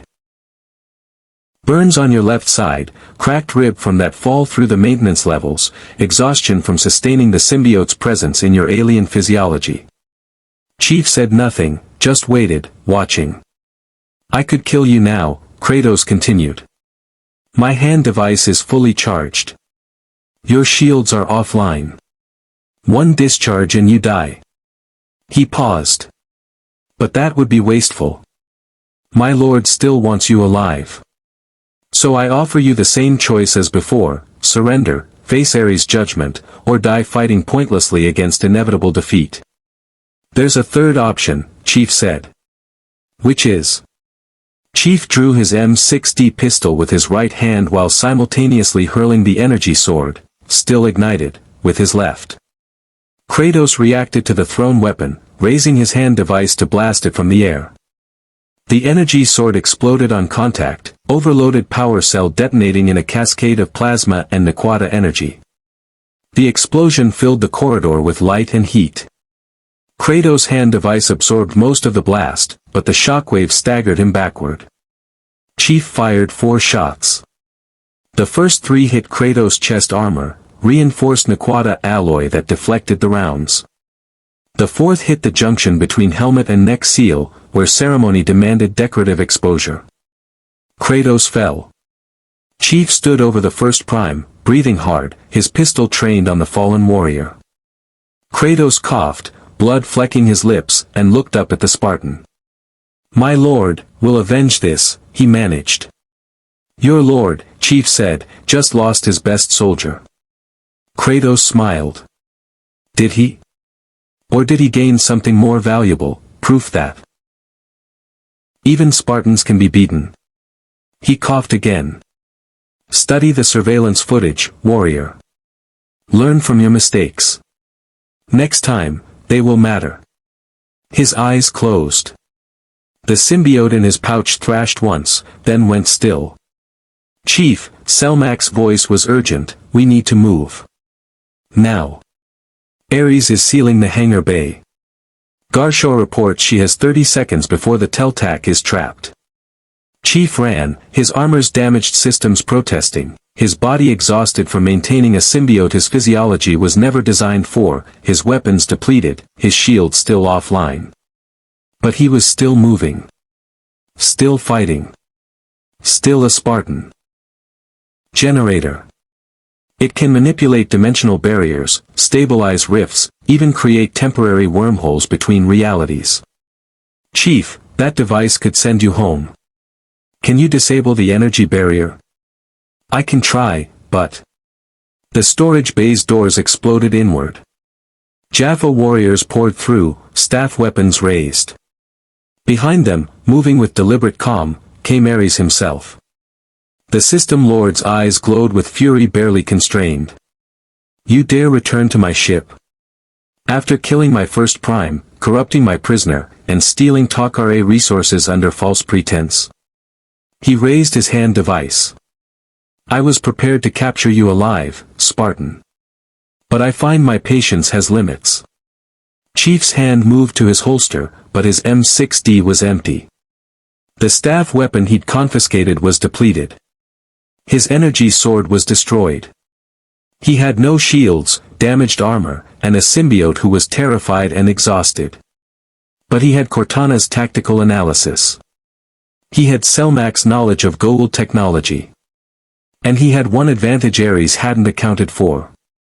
He was still a Spartan. "Cortana," Chief subvocalized, "that ancient device. Can you hack it?" "Not without direct interface. I'd need physical contact with the crystalline matrix." "Selmak, can you drop the energy barrier?" "If I do, it will drain everything I have left. We might not survive the neural backlash." "Do it." "Chief. That's an order." Selmak hesitated, then, you're just as stubborn as genetic memory suggested humans could be. Chief felt Selmak's presence intensify in his consciousness, drawing on reserves he didn't know they had. The energy barrier protecting the ancient device flickered, wavered, then collapsed. Now. Chief ran for the device. Ares fired his hand device. The energy blast caught Chief in the back, and even without shields. Flashing damage warnings that Cortana was cataloging with grim efficiency. "Chief, you're alive," his AI said, relief evident in her voice. "Your armor's structural integrity is at 43%. Shield generator is completely offline. Power systems are fluctuating. And your biosigns are complicated," Garshaw finished, kneeling beside him. Her eyes glowed as she examined him with Takare senses. "The blending with Selmak is stable, but you're both exhausted. Selmak's energy reserves are nearly depleted from powering that energy sword and enhancing your combat abilities. And Chief, your body is fighting the symbiote's presence even while accepting it. It's unprecedented. I can feel it." Selmak's mental voice was weak. "Your immune system recognizes me as both threat and ally. Your augmentations are trying to integrate my presence while simultaneously preparing to reject me. It's like walking a tightrope at the cellular level." "How long can you maintain the blending?" Chief asked. "Hours, perhaps days. But not weeks. Your physiology isn't designed for this, Chief. Eventually, we'll need to separate or the strain will kill us both." The Teltac shuddered as weapons fire from the Olympus Mons tracked their escape trajectory. Garshaw's operatives were already at the controls, executing evasive maneuvers that sent the small cargo ship into a wild corkscrew pattern. "We need to reach hyperspace," one of the operatives, a young man whose host was named Malek, called back. "But Ares has scrambled death gliders. We're being pursued by at least a dozen fighters. Can this ship outrun them?" Chief asked, forcing himself to stand despite his body's protests. "Not in normal space," Garshaw admitted. "Teltacs are cargo vessels, not combat ships. Our only advantage is that Ares won't want to destroy us, you're too valuable to him. He'll try to disable our engines and recapture." The ship rocked as a glancing blow from a staff cannon hit their port side. Alarms screamed. The other operative, a woman named Lantash, fought to keep their trajectory stable. "Disable shot," Lantash confirmed. "They're targeting our hyperdrive motivator. 2 more hits like that and we'll be dead in space." Chief moved to the viewport, watching the death gliders swarm around them like angry insects. Through Selmak's senses, he could feel their weapons charging, tracking the Teltac's energy signature. Standard pursuit tactics: herd the target, disable their escape capability, force surrender. "There's another option," Selmak suggested hesitantly. "But it requires trust." "Explain." Ares mentioned he had ancient technology aboard the Olympus Mons. "Before we escaped, I sensed its location through the ship's Naquata network, a storage bay in the lower decks. If that technology is what I think it is, it could be our way to stabilize your dimensional rift and return you to your universe." "We just escaped from that ship," Cortana interjected. "You want to go back?" "Not back aboard," Selmak clarified. "But close enough to use the ring transporter. Teltacs can lock onto ring platforms within a limited range. If we position ourselves correctly, we could ring directly into that storage bay, acquire the ancient device, and ring back before Ares realizes what we're doing." "That's insane," Malek said, having heard the plan through Garshaw's Takare communication link. "We'd be ringing into the most heavily guarded ship in Ares' fleet, into a storage bay we've never seen, to steal technology we're not even certain exists. Do we have better options?" Chief asked. The Teltac shuddered again. "Another hit, this one closer to the hyperdrive." Lantash cursed in both her own voice and her symbiote's. "Hyperdrive at 60%, she reported. "One more hit and we won't make it to hyperspace at all." Garshaw met Chief's gaze. If we attempt this and fail, the Takare lose 3 operatives and the galaxy's only Spartan warrior. That's an unacceptable risk. And if we don't attempt it? Chief countered. The dimensional rift collapses in, Cortana, time estimate? 37 hours, his AI replied. And Chief, I'm detecting those Covenant energy signatures again. They're getting stronger. Whatever's on the other side of that rift, it's getting ready to come through. Chief processed the tactical situation. Every instinct said the smart play was to run, get to hyperspace, reach a safe location, coordinate with SGC for a proper assault on the Olympus Mons. But that would take days they didn't have. And in the meantime, the Covenant would find the rift. We're doing it, Chief decided. Garshaw, can you get us in position? The Takare operative studied him for a long moment, then nodded. Lantash, bring us about. Malek, charge the ring transporter and lock onto the Olympus Mons lower deck signature. We're going to do something phenomenally stupid. That seems to be a common theme today, Malek muttered, but his hands were already moving across the controls. The Teltac broke from its evasive pattern and angled back toward the mothership. The Death Gliders, confused by this suicidal maneuver, hesitated for a crucial 3 seconds before adjusting their pursuit vectors. Chief, Selmac's voice was urgent, you need to understand something. If we ring aboard that ship, Ares will know immediately. The ring system's activation will trigger every security protocol. We'll have perhaps 90 seconds before Jaffa forces converge on our position. Then we'll have to move fast. There's more. The ancient device, if it's what I think it is, will be protected. Possibly booby-trapped. Ancient technology. Position, her hands dancing across Goa'uld controls. 2 other figures were visible in the cargo bay, her Takare operatives, providing covering fire with Zatnik telephones at the pursuing Jaffa. 1 second. Energy barriers began materializing across the hangar bay, containment fields designed to trap ships and prevent unauthorized departure. The Teltac was halfway through powering up its ring transporter for emergency extraction when Chief made his decision. He jumped. His Mjolnir's damaged servos gave him everything they had left. Chief launched himself across the final 20 meters, arms outstretched, aiming for the Teltac's boarding ramp as containment fields crackled into existence around him. He caught the ramp's edge with his right hand. His armored weight, 600 pounds of Spartan and Mjolnir, swung him like a pendulum, threatening to tear him loose. But his augmented grip held, fingers denting the Goa'uld metal. Get us out of here. Chief shouted. Garshaw didn't hesitate. The Teltac's engines surged to full power. The ship lurched upward, still inside the hangar bay, Chief dangling from the boarding ramp as the containment fields tried to lock onto the vessel's energy signature. She's trying to use the ring transporter to punch through the containment field, Selmac explained. It's dangerous. If the rings activate while we're partially inside the containment barrier, we could be torn apart at the molecular level. The Teltac's rings activated with a characteristic metallic shriek. Reality twisted. Chief felt the universe compress around him as Goa'uld transportation technology fought against Goa'uld containment technology. For one terrible moment, he existed in both places simultaneously, in the hangar bay and in space above the Olympus Mons. Then the ring transport completed its cycle, and they were free. Chief hauled himself up the boarding ramp as it closed beneath him. He collapsed in the Teltac's cargo bay, his armor systems. Often responds to specific genetic markers or mental frequencies. It might require.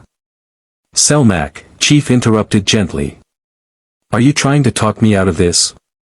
I'm trying to ensure you understand the risks. You're not just risking your life, Chief. You're risking mine. And I've only been alive for 3 years. I haven't experienced enough. I don't want to die in a storage bay trying to steal technology I've never seen. The fear in her mental voice was raw, honest. Chief realized that despite the genetic memory of millennia, Selmak herself was barely more than a child by symbiote standards. "Stay with me," Chief said, both aloud and in thought. "Trust me like I'm trusting you. We'll get through this." "You can't know that." "No. But I can fight like it's true." The Teltac reached optimal ring transport range. Garshaw's hands hesitated over the controls, then committed. "Ringing you aboard in 3, 2, 1. The familiar sensation of Goa'uld ring transport enveloped Chief. Reality dissolved into light and energy, then reconstituted in a darkened storage bay aboard the Olympus Mons. Immediately, alarms began screaming. The storage bay was larger than Chief expected, easily 50 meters square, with crates and containers stacked in organized rows. Emergency lighting cast everything in red. And at the far end, behind an energy barrier that glowed with ancient symbols, sat a device that looked like nothing Chief had ever seen. It was roughly spherical, maybe a meter in diameter, covered in crystalline structures that pulsed with internal light. The energy emanating from it was palpable, different from Goa'uld technology, older, more refined, like comparing a modern computer to the monolith that gave it birth. "That's it," Selmak breathed in his mind. "That's an ancient subspace field." It should have killed him. But Selmak was there, in his cells, channeling the energy, absorbing what she could. Chief stumbled but didn't fall, momentum carrying him forward. He reached the ancient device and placed his armored hand on its crystalline surface. "Cortana, you're up." His AI dove into the ancient technology with abandon. The device's systems were beyond anything in UNSC or Covenant databases, layered encryption, quantum locks, security protocols that operated on principles Cortana barely understood. But she was learning, adapting, using Selmak's genetic memory of ancient technology to find patterns. Behind Chief, Ares advanced slowly, his expression shifting from fury to curiosity. "You cannot activate that device. It requires ancient gene markers, specific mental frequencies, knowledge of their language and protocols. You are human, barely evolved, primitive, utterly incapable of." The ancient device activated. Light exploded from the crystalline matrix. The storage bay filled with energy that made Chief's vision white out. Through Selmak's senses, he could feel dimensional barriers weakening, reality itself becoming malleable as the ancient technology reached across universes. "Chief," Selmak's voice was fading, "I can't hold on much longer. The energy drain from dropping the barrier, plus the ancient device's activation. I need to retreat to your symbiote pouch to heal or I'll die." "Do it," Chief said. "But if I do, we'll lose the blending advantage. No more enhanced reflexes. No more technological sensing. Just you and your augmentations against Ares and his forces. Then it's a fair fight." Humans, Selmak thought with something like affection, have the strangest definition of fair. Chief felt the symbiote retreat from his neural pathways, withdrawing to the symbiote pouch that had formed at the base of his spine during their blending. The enhanced awareness vanished. The doubled vision ended. He was just Master Chief again, augmented, armored, dangerous, but fully himself. "What have you done?" Ares demanded. Chief turned to face the System Lord, and through the storage bay's viewport, he could see something impossible, a tear in space, glowing with familiar energy signatures. Through that tear, he glimpsed stars he recognized. Home. The dimensional rift had been stabilized and expanded by the ancient device. And through it, Chief could see UNSC ships positioning themselves, frigates, at least one destroyer, and something that made his heart surge with recognition, the UNSC Forward unto Dawn, his ship, the vessel he'd fought aboard countless times, was coming through the rift. But so was something else. Something larger, darker, covered in purple armor and religious iconography that Chief knew all too well. A Covenant cruiser was following the UNSC fleet through the dimensional barrier. The war had just come to the Stargate universe. And Master Chief stood at the center of it all, wounded and exhausted, facing a false god who just realized that his galaxy was about to become a battlefield between forces he'd never imagined. Ares stared at the rift, at the ships emerging, at the impossible collision of three universes converging. Then he looked at Chief, and for the first time since their meeting, the System Lord smiled with something approaching respect. "It appears, Spartan, that you have brought your war to mine. How interesting. UNSC ships. Those are yours. Human design, primitive propulsion systems, projectile weapons supplemented by limited energy technology." His gaze shifted to the Covenant cruiser. "But that is something else entirely. Advanced shielding. Directed energy weapons far beyond Goa'uld standards. And the power signature." His eyes glowed brighter. "That ship could challenge a Hatak-class mothership. That ship," Chief said, "is here to kill me. And it won't stop until every human in both galaxies is dead." "Fascinating." Ares turned from the viewport. "And you propose what, exactly?" "That I help defend your people against this Covenant threat. That we form an alliance born of necessity against a common enemy.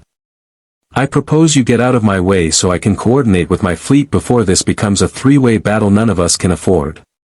Ares laughed, genuine amusement mixed with something darker. "You are in no position to make demands, Spartan.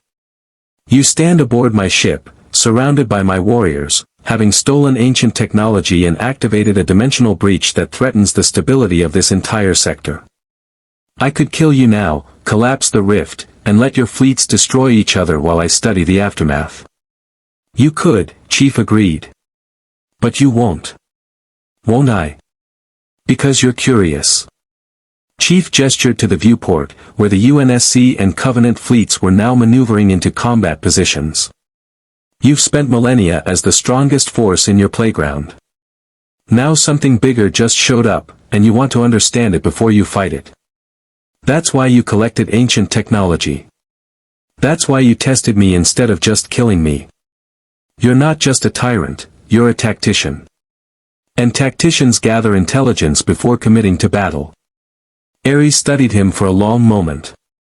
Then, to Chief's surprise, the System Lord deactivated his hand device and the dimensional rift pulsed with unstable energy, casting the storage bay in alternating light and shadow. Through its expanding aperture, Chief watched the UNSC forward unto dawn complete its transit, weapons hot, scanning for threats.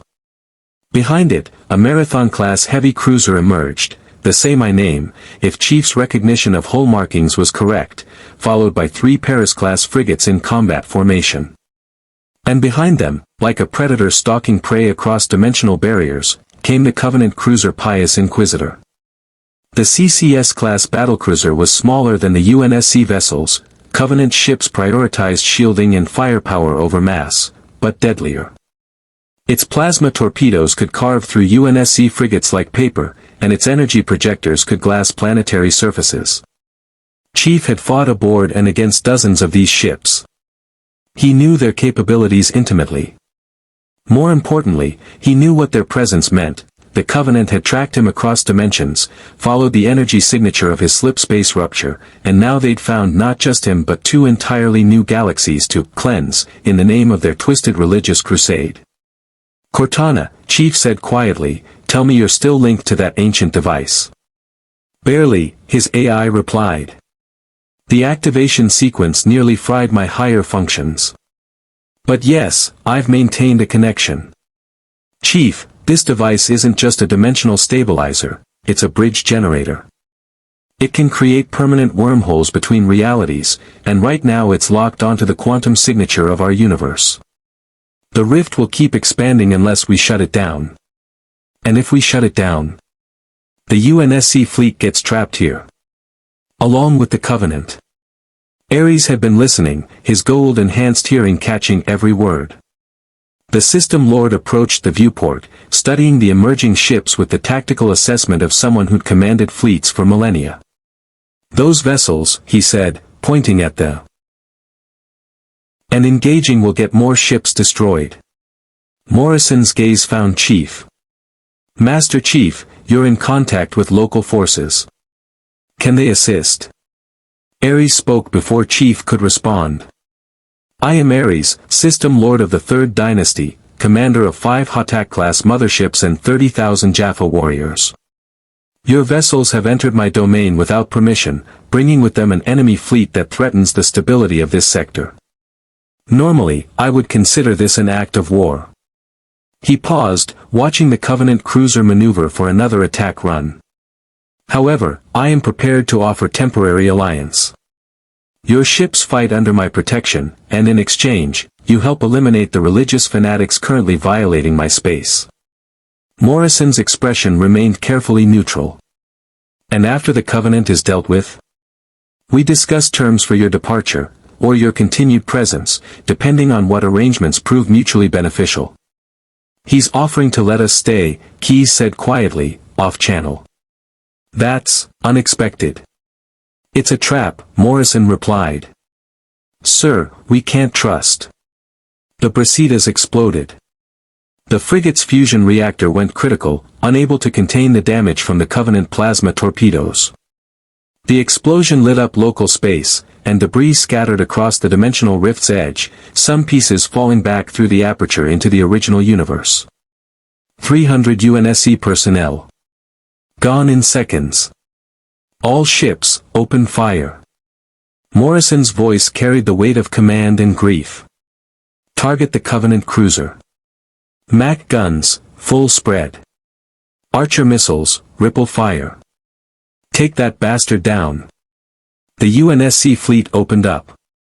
Magnetic accelerator cannons fired, hurling super-dense slugs at a fraction of light speed. Archer missiles streaked from. Waved his Jaffa guards to lower their weapons. You understand me better than most, Spartan. Very well. I will allow you to return to your fleet, under escort. My death gliders will accompany your teltac to ensure you reach your ship safely. And then you and I will discuss terms for an alliance that benefits both our interests. I don't negotiate with slavers. And I don't negotiate with anyone, Ares countered. I make offers. You accept them or face consequences. But in this case, the consequences of refusing are mutual destruction, so I suggest you be pragmatic. He moved toward the storage bay's communication console. I am opening a channel to your flagship. You will explain the situation to your commanders. You will tell them that any aggression toward my fleet will be met with overwhelming force. And you will make them understand that the true threat is not the Goa'uld, but the religious zealots currently charging their plasma torpedoes. The communication console activated. A holographic display materialized, showing the bridge of the Forward unto Dawn. And standing at the tactical station, looking exhausted but determined, was a face Chief hadn't seen in weeks, Commander Miranda Keyes. This is Commander Keyes of the UNSC Forward unto Dawn, she said, her voice professional despite obvious relief at seeing Chief alive. Master Chief, we've been tracking your energy signature since you disappeared during the Battle of Installation 05. When we detected the dimensional breach, Admiral Hood authorized a reconnaissance fleet to. She paused, noticing Ares standing beside Chief. Sir, why is there an alien in golden armor standing next to you?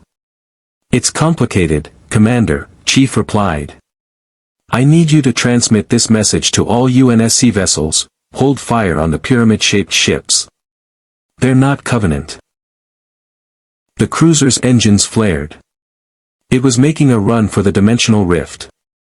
It's trying to escape back to our universe, Cortana reported. If it makes it through and reports this location to the Covenant fleet, they'll send everything they have. Assault carriers. Supercarriers. Possibly even a CSO-class supercarrier. Chief, we can't let that ship escape. Commander Keyes, Chief said into the comm, the Covenant cruiser is making a run for the rift. You need to stop it before. Already on it, Chief. The Forward unto Dawn broke formation, its engines burning at maximum output. The frigate intercepted the damaged cruiser, putting itself between the Covenant ship and the dimensional rift. All weapons, fire. The Dawn's Mac gun discharged at point-blank range. The super-dense slug traveled less than a kilometer before impacting the Covenant cruiser's reactor section. For a moment, nothing happened. Then the pious Inquisitor came apart. The reactor explosion was catastrophic, tearing the cruiser into fragments that tumbled through space. The shockwave caught the forward unto Dawn, slamming the frigate backward, alarms screaming across its bridge as hull plating buckled. Damage report. Keys barked. Forward sections compromised, multiple hull breaches, Mac gun offline, but we're intact, her XO replied. Ma'am, that was too close.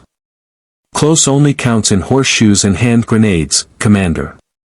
Keys allowed herself a brief smile, then her expression sobered. Master Chief, the Covenant cruiser is neutralized. But we've got a bigger problem. The dimensional rift is destabilizing. Whatever device you activated, it's pulling in more energy from both universes. If we don't shut it down, it's going. The ancient device responds to specific mental frequencies. With my genetic memory of ancient technology and your neural connection to both the device and your AI, we might be able to recalibrate the rift's resonance. Expand it briefly, just long enough for your fleet to evacuate, then collapse it completely. What's the cost? Energy. Massive amounts. More than the device can generate alone. It would need to draw power from available sources. This ship's Naquata generators. Your armor's fusion reactor. And, my life force. No, Chief said aloud, making Ares look at him sharply. Find another way. There is no other way. The energy requirements are absolute. And Chief, I'm dying anyway. The blending took too much. My body is failing to adapt to your augmented physiology. I have hours at most before systemic collapse. This way, my death serves a purpose. Selmac. I volunteered for this mission knowing I might not survive. Let me finish it. Chief stood in the storage bay, surrounded by Jaffa guards, facing a system lord who held his fate in one hand and the fate of 2 galaxies in the other. Through the viewport, he watched the UNSC fleet regroup, damaged but intact, waiting for orders that could save them or doom them. And in his mind, a 3-year-old Takare symbiote prepared to sacrifice herself so that humans she'd never met could go home. Chief. Cortana's voice was quiet. What are you thinking? What he was thinking was that command meant making impossible choices. That sometimes the only way to save everyone was to let someone die. That Selmac was right, her death could have meaning, could save thousands of lives, could prevent a war between universes. Using the smaller ships to draw fire while the destroyer delivered killing blows. But the Covenant cruiser was adapting, its shields regenerating between volleys, its weapons finding weak points in UNSC armor. Very well, Ares decided. Jaffa. Prepare the fleet for combat. All Hatak vessels are to enter the battle space and target the Covenant cruiser. Show these religious fanatics what it means to challenge a god. Through the viewport, Chief watched as 4 Goa'uld motherships emerged from hyperspace, their pyramid shapes imposing against the starfield. Their weapons, staff cannons magnified to ship scale, began charging with familiar golden energy. The Covenant cruiser's attention split. Suddenly facing 7 ships instead of 4, its tactical AI began prioritizing targets. The UNSC fleet used the distraction, Morrison ordering his ships to focus fire on specific sections of the cruiser's hull while the Goa'uld motherships hammered its shields from different vectors. Your people fight well, Ares commented. Primitive weapons, but they understand tactics, concentration of force, exploiting enemy vulnerabilities. Given time and proper technology, they might actually be useful. We've been fighting the Covenant for 27 years, Chief said. We learned fast or we died. And you've been losing. We've been surviving. Chief watched a Mac round punch through the Covenant cruiser's bridge, saw atmosphere venting from the catastrophic damage. There's a difference. The pious Inquisitor was dying. Its shields were gone, its hull breached in a dozen places, its weapons systems failing. But Covenant protocol dictated that ships never surrendered, they fought until destroyed or until they could escape to fight again. They belonged to a local faction called the Goa'uld, and were in their territory. Sir, those ships are targeting us with what our sensors read as advanced energy weapons. I know. They're watching you the same way you're watching them. But the real threat is behind you. Chief pointed at the viewport. The Covenant cruiser. The Pious Inquisitor. That ship followed you through the rift, and it's not here for diplomacy. As if to punctuate his warning, the Covenant cruiser's plasma torpedoes fired. The azure bolts of superheated plasma streaked across space, targeting the nearest UNSC frigate, the Brasidas. The frigate's point defense guns opened up, trying to intercept the torpedoes, but Covenant plasma weapons were notoriously difficult to stop. 2 torpedoes impacted the frigate's port side, and even through the vacuum of space, Chief could see the hull buckling, atmosphere venting from breached sections. All ships, evasive maneuvers. Keys barked. Mac guns, prepare to fire on the Covenant cruiser. Archers online. Belay that order, a new voice cut in. The holographic display split, showing a second ship's bridge, the UNSC Say My Name.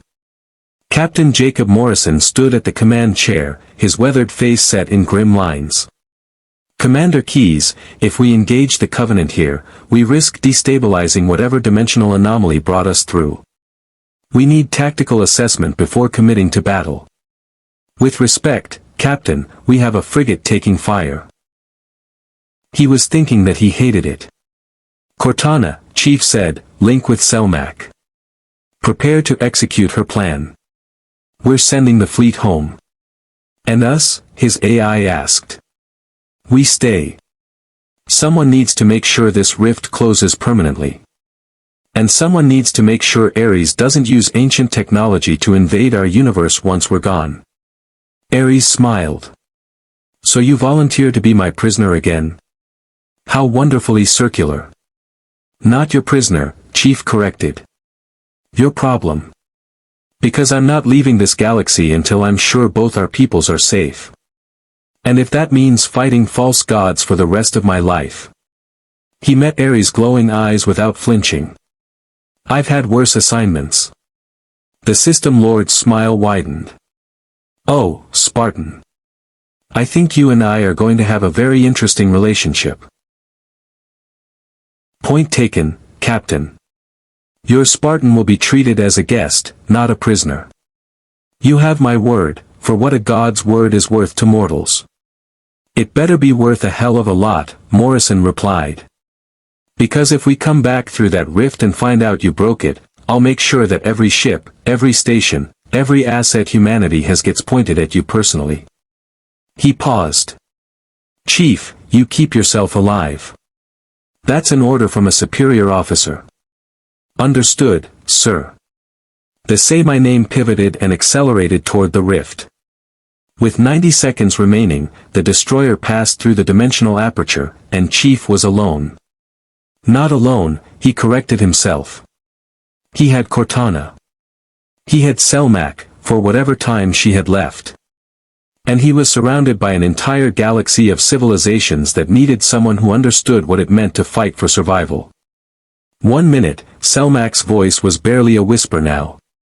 Chief, I can't hold the rift stable much longer. You need to trigger the collapse sequence.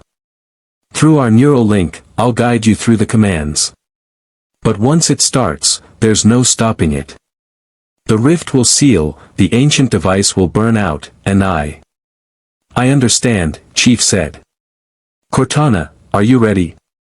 As ready as I'll ever be for killing a sentient being to close a dimensional rift, his AI replied with bitter humor.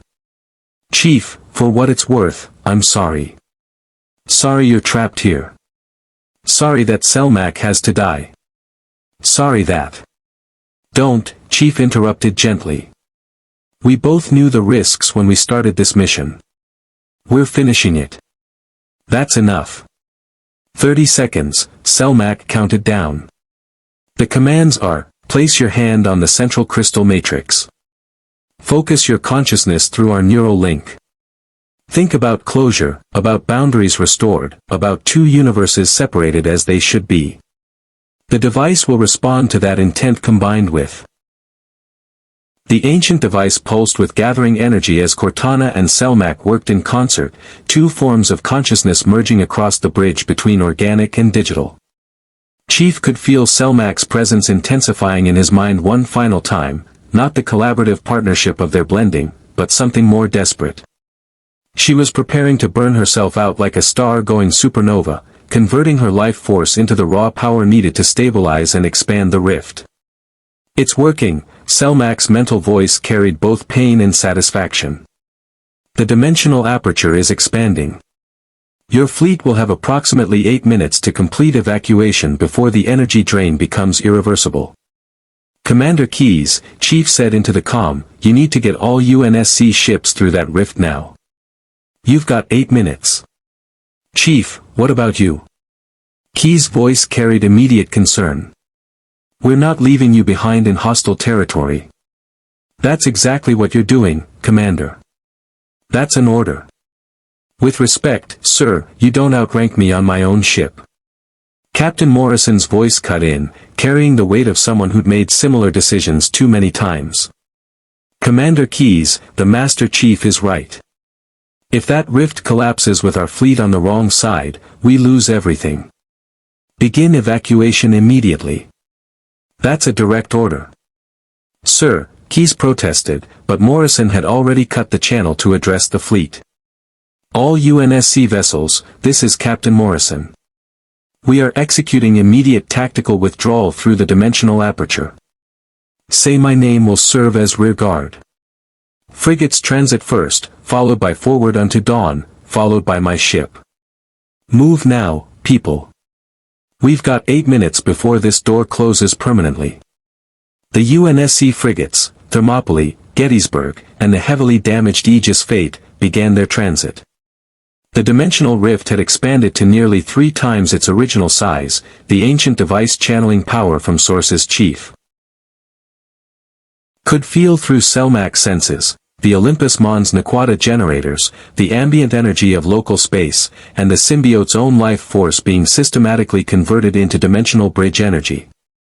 6 minutes, Selmak whispered. Her mental voice was weakening, each word requiring effort. Chief, I need you to know, this is not how I imagine dying. I thought I would blend with a host, live for decades, maybe centuries. Grow old experiencing the universe through shared consciousness. A pause. But this is better. Dying with purpose. Dying to save thousands. The Takare teach that every symbiote should aspire to be worth remembering. I think I will be. You will, Chief said quietly. I'll make sure of it.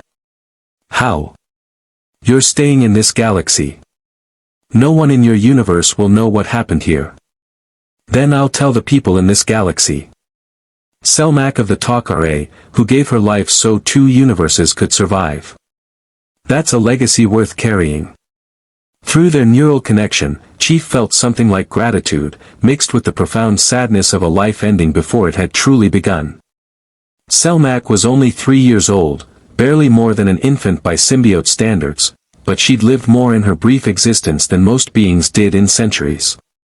The frigates completed their transit.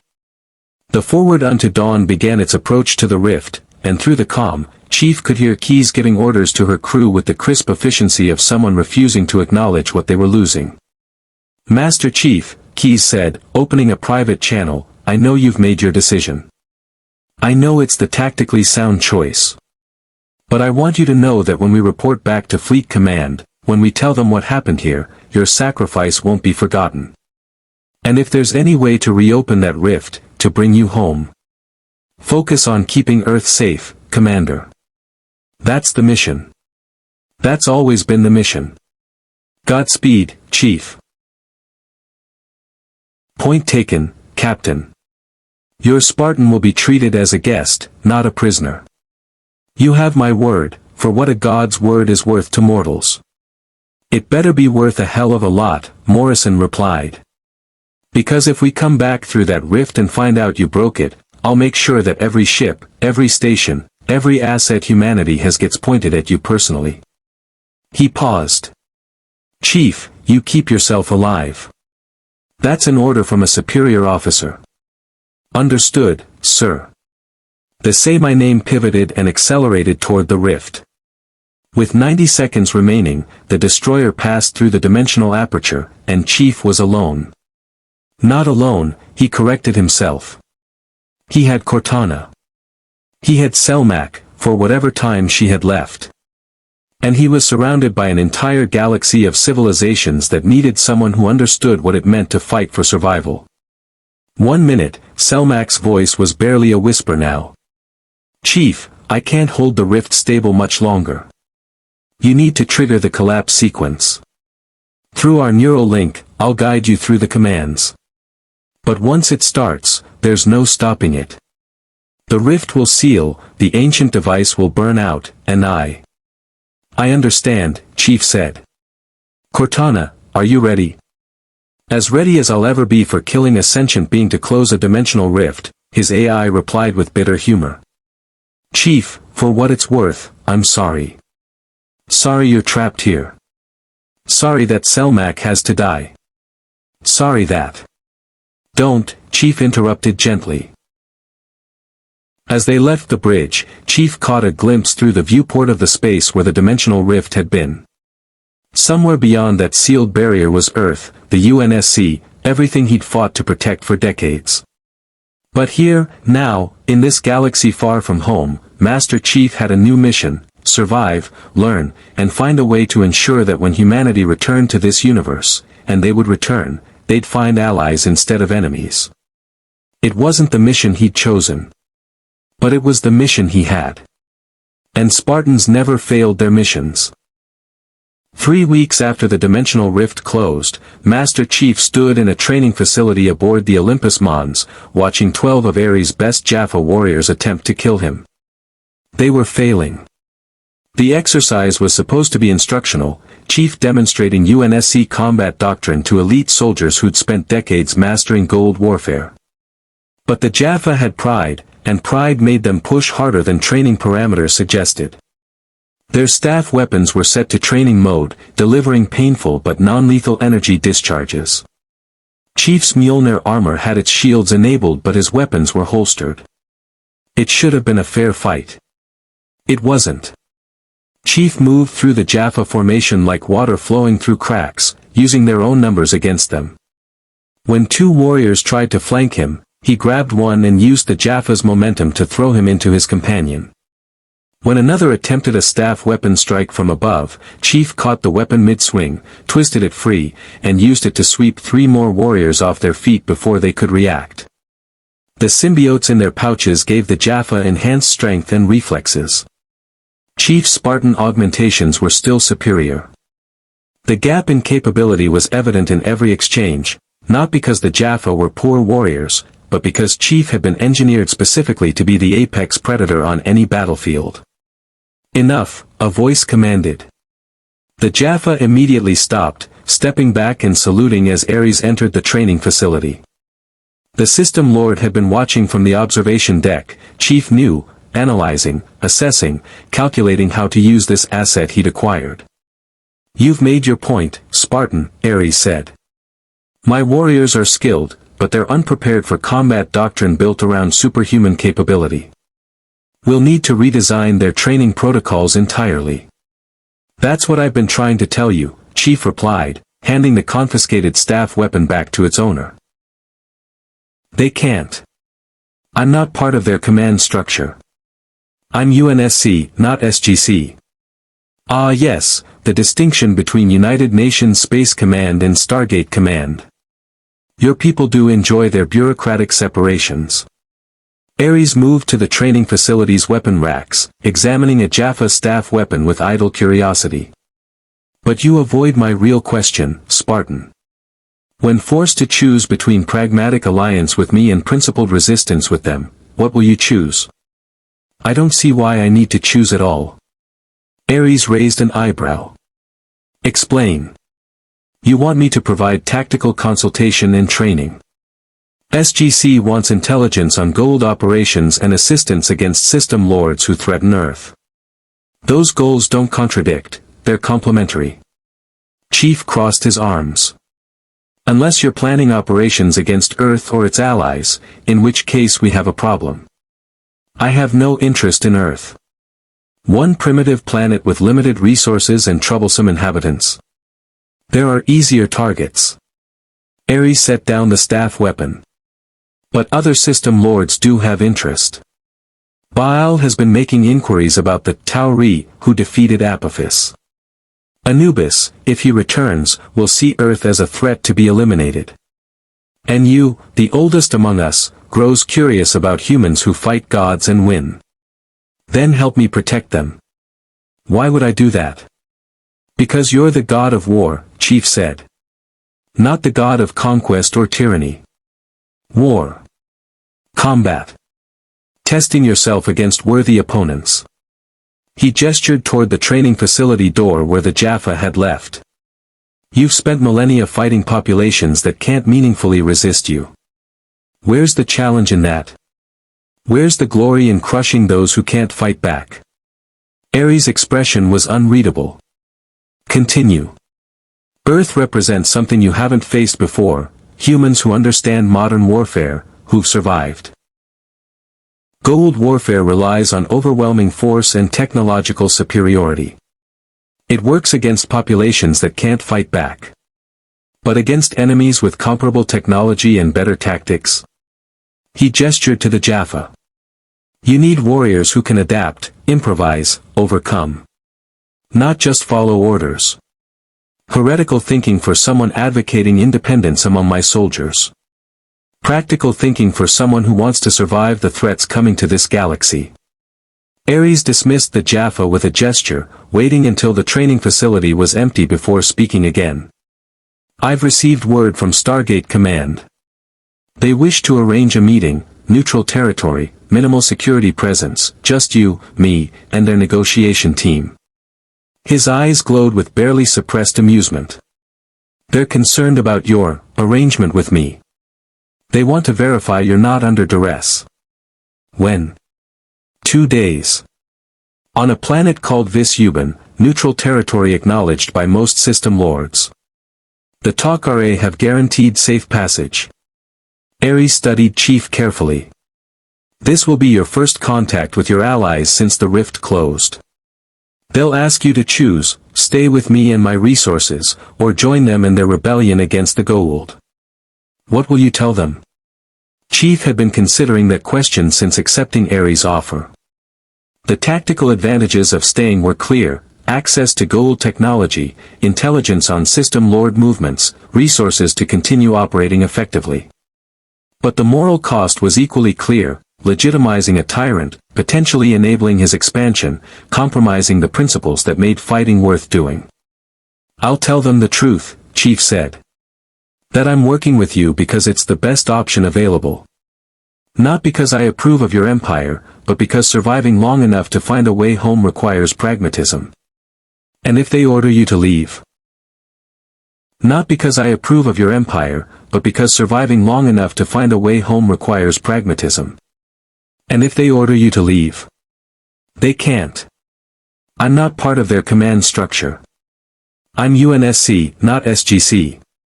Ah yes, the distinction between United Nations Space Command and Stargate Command. Your people do enjoy their bureaucratic separations. Ares moved to the training facility's weapon racks, examining a Jaffa staff weapon with idle curiosity. But you avoid my real question, Spartan. When forced to choose between pragmatic alliance with me and principled resistance with them, what will you choose? I don't see why I need to choose at all. Ares raised an eyebrow. Explain. You want me to provide tactical consultation and training. SGC wants intelligence on Goa'uld operations and assistance against system lords who threaten Earth. Those goals don't contradict, they're complementary. Chief crossed his arms. Unless you're planning operations against Earth or its allies, in which case we have a problem. I have no interest in Earth. One primitive planet with limited resources and troublesome inhabitants. There are easier targets. Ares set down the staff weapon. But other system lords do have interest. Goa'uld has been making inquiries about the Tauri who defeated Apophis. Anubis, if he returns, will see Earth as a threat to be eliminated. And you, the oldest among us, grows curious about humans who fight gods and win. Then help me protect them. Why would I do that? Because you're the god of war, Chief said. Not the god of conquest or tyranny. War. Combat. Testing yourself against worthy opponents. He gestured toward the training facility door where the Jaffa had left. You've spent. Earth represents something you haven't faced before, humans who understand modern warfare, who survived against overwhelming odds. Who improve with every engagement. The Covenant almost destroyed us and we're still fighting. The flood nearly consumed us and we burned entire worlds to stop it. We've fought enemies that outgun us, outnumber us, outtech us, and we've survived by being smarter, faster, more adaptable. Chief stepped closer. You want worthy opponents. You want battles that test your capabilities. Help Earth survive. Help us grow strong enough to stand against system lords, against the Wraith, against whatever else threatens this galaxy. And when the fight comes, because it always comes, you'll have proven yourself against enemies who can actually challenge you. Ares was quiet for a long moment, considering. Then he smiled, not the theatrical expression of a false god, but something more genuine. You're trying to manipulate me. Appealing to my pride, my desire for worthy conflict. It's transparent. It's also true. Yes, Ares agreed. That's what makes it effective. He moved toward the exit, then paused. 2 days, Spartan. Vis Euban. Make your case to Stargate Command. Convince them that working with me serves their interests. Because if they try to force you to choose between us, this arrangement ends. And I promise you, the consequences of that ending won't be pleasant for anyone involved. After Ares left, Chief remained in the training facility, running through combat drills to keep his reflexes sharp. Without Selmak, without the enhanced awareness the symbiote had provided, he was back to relying solely on his Spartan augmentations and Mjolnir armor. It was familiar, comfortable, but he couldn't deny that the blending had given him an edge he now missed. Chief, Cortana's voice interrupted his thoughts. I've been analyzing the data Selmak left behind. Her genetic memory included references to something called the Ancient. Chief gestured to TLC. You've got one former First Prime on your side. Ares has 30,000 Jaffa. You've got one alien spaceship jury-rigged with human technology. Ares has 5 motherships. You pick that fight, you lose. So we should just accept that you're working with the enemy? I'm working to survive. Same as you. Same as every human in this galaxy. Chief looked at each of them in turn. You asked me to come here. You wanted to verify I'm not under duress, that I haven't been compromised. I'm telling you, I'm exactly who I've always been. A soldier doing what's necessary to complete the mission. And right now, that mission is surviving long enough to find a way home while making sure Earth doesn't get destroyed in the process. Garshaw stepped forward. You carry Selmak's genetic memory. We know, Cortana transmitted the data to us as Selmak requested. That memory belongs to the Takare. We want it returned. No, Chief said flatly. That wasn't a request. And my answer wasn't negotiable. Selmak died helping me close the dimensional rift. Her final act was ensuring her knowledge survived through Cortana. I'll share that information with you on one condition: you help me find ancient communication technology that can bridge dimensions. Why would we do that? Because it serves all our interests. I establish communication with the UNSC, coordinate with my command, ensure that if they find a way to reopen the rift, they do it safely. You get access to Selmac's memories, which include intelligence on Ares and other system lords. Everyone benefits. Except we have to trust that you'll actually share the memories, Garshaw said. Goa'uld warfare relies on overwhelming force and technological superiority. It works against populations that can't fight back. But against enemies with comparable technology and better tactics? He gestured to the Jaffa. You need warriors who can adapt, improvise, overcome. Not just follow orders. Heretical thinking for someone advocating independence among my soldiers. Practical thinking for someone who wants to survive the threats coming to this galaxy. Ares dismissed the Jaffa with a gesture, waiting until the training facility was empty before speaking again. I've received word from Stargate Command. They wish to arrange a meeting, neutral territory, minimal security presence, just you, me, and their negotiation team. His eyes glowed with barely suppressed amusement. They're concerned about your arrangement with me. They want to verify you're not under duress. When? 2 days. On a planet called Vis-Uban, neutral territory acknowledged by most system lords. The Tok'ra have guaranteed safe passage. Ares studied Chief carefully. This will be your first contact with your allies since the rift closed. They'll ask you to choose, stay with me and my resources, or join them in their rebellion against the Goa'uld. What will you tell them? Chief had been considering that question since accepting Ares' offer. The tactical advantages of staying were clear: access to Goa'uld technology, intelligence on system lord movements, resources to continue operating effectively. But the moral cost was equally clear: legitimizing a tyrant, potentially enabling his expansion, compromising the principles that made fighting worth doing. I'll tell them the truth, Chief said. That I'm working with you because it's the best option available.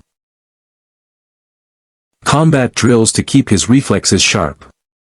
Without Selmac, without the enhanced awareness the symbiote had provided, he was back to relying solely on his Spartan augmentations and Mjolnir armor.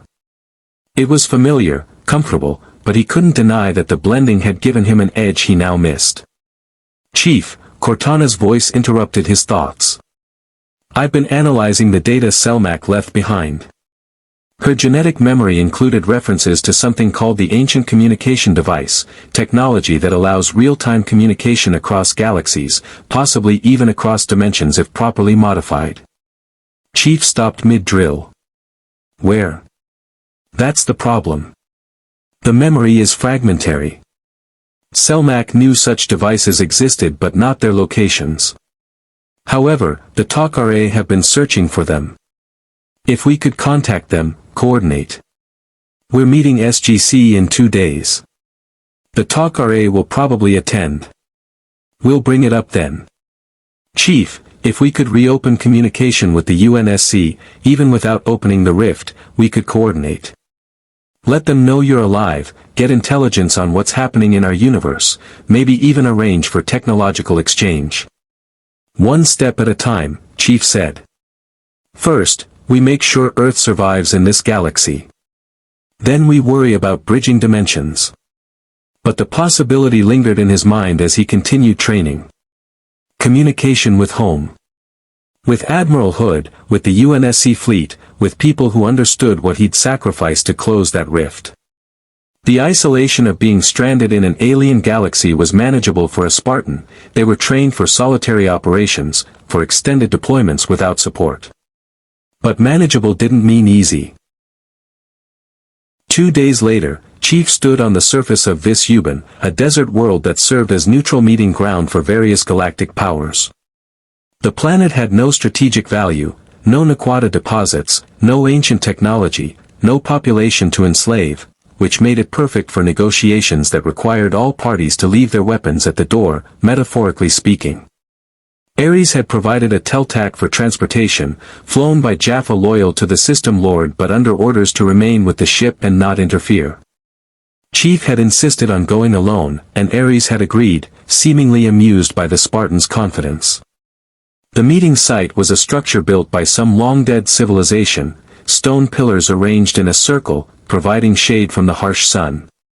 As Chief approached, he saw figures already waiting: Colonel Jack O'Neill, Major Samantha Carter, Daniel Jackson, and TLC.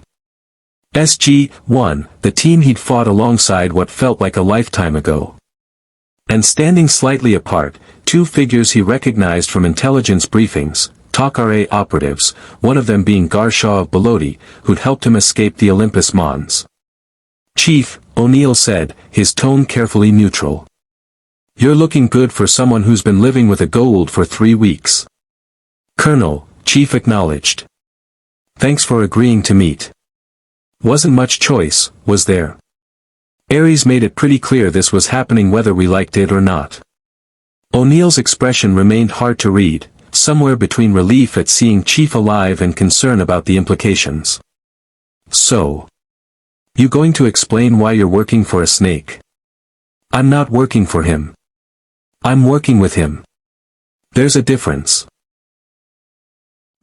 I understand what you sacrifice by working with Ares. And I believe you can maintain your honor even while serving alongside those who have none." "Thank you, TLC."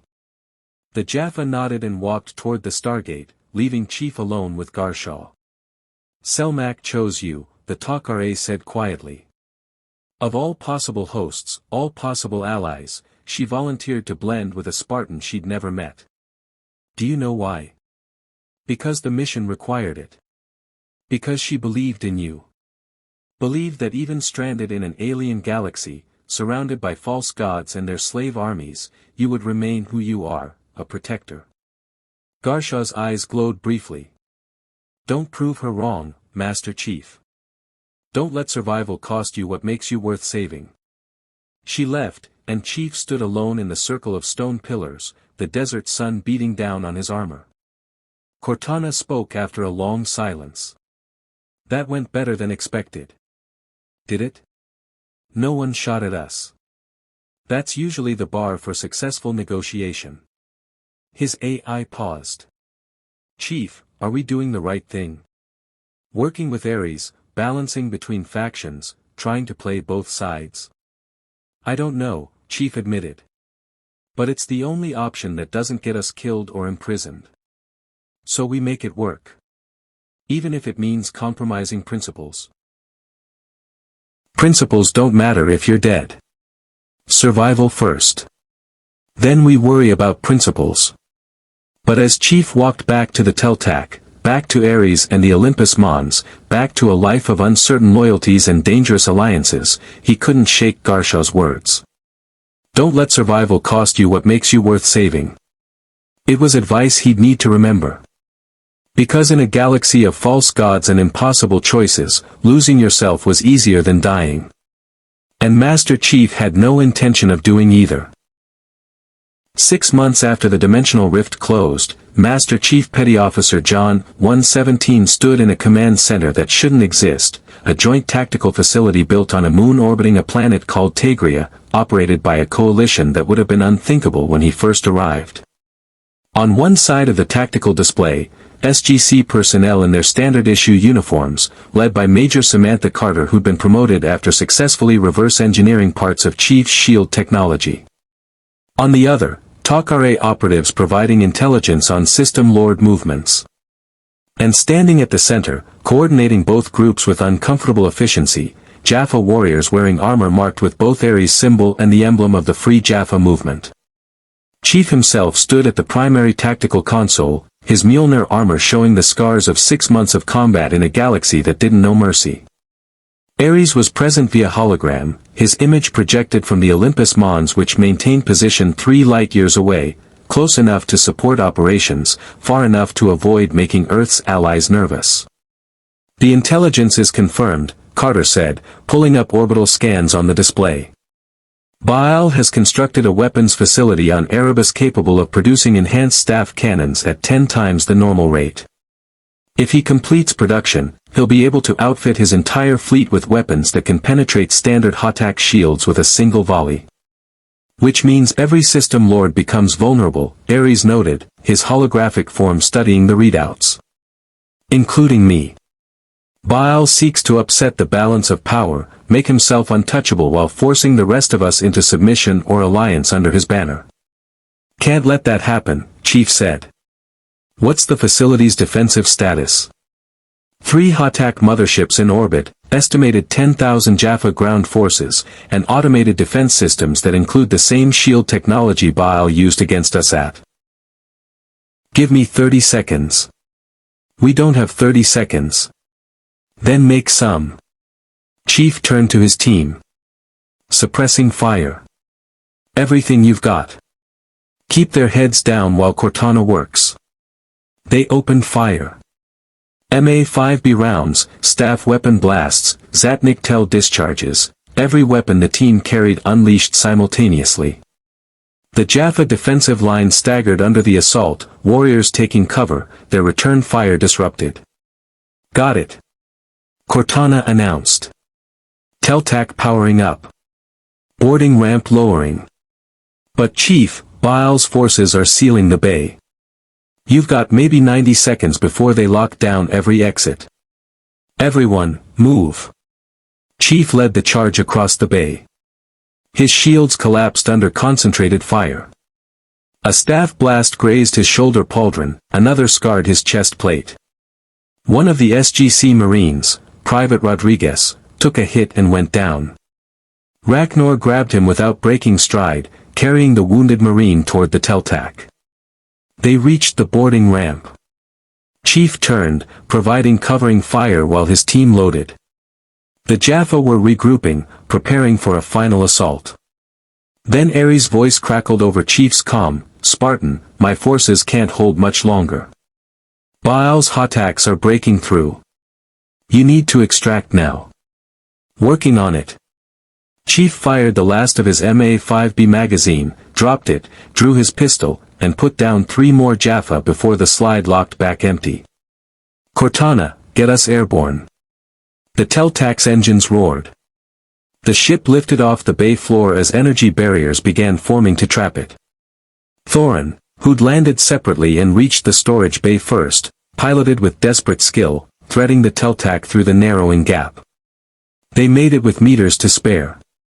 Ring transport to the extraction vessel. Chief ordered. Before Goa'uld's orbital forces realize we're gone.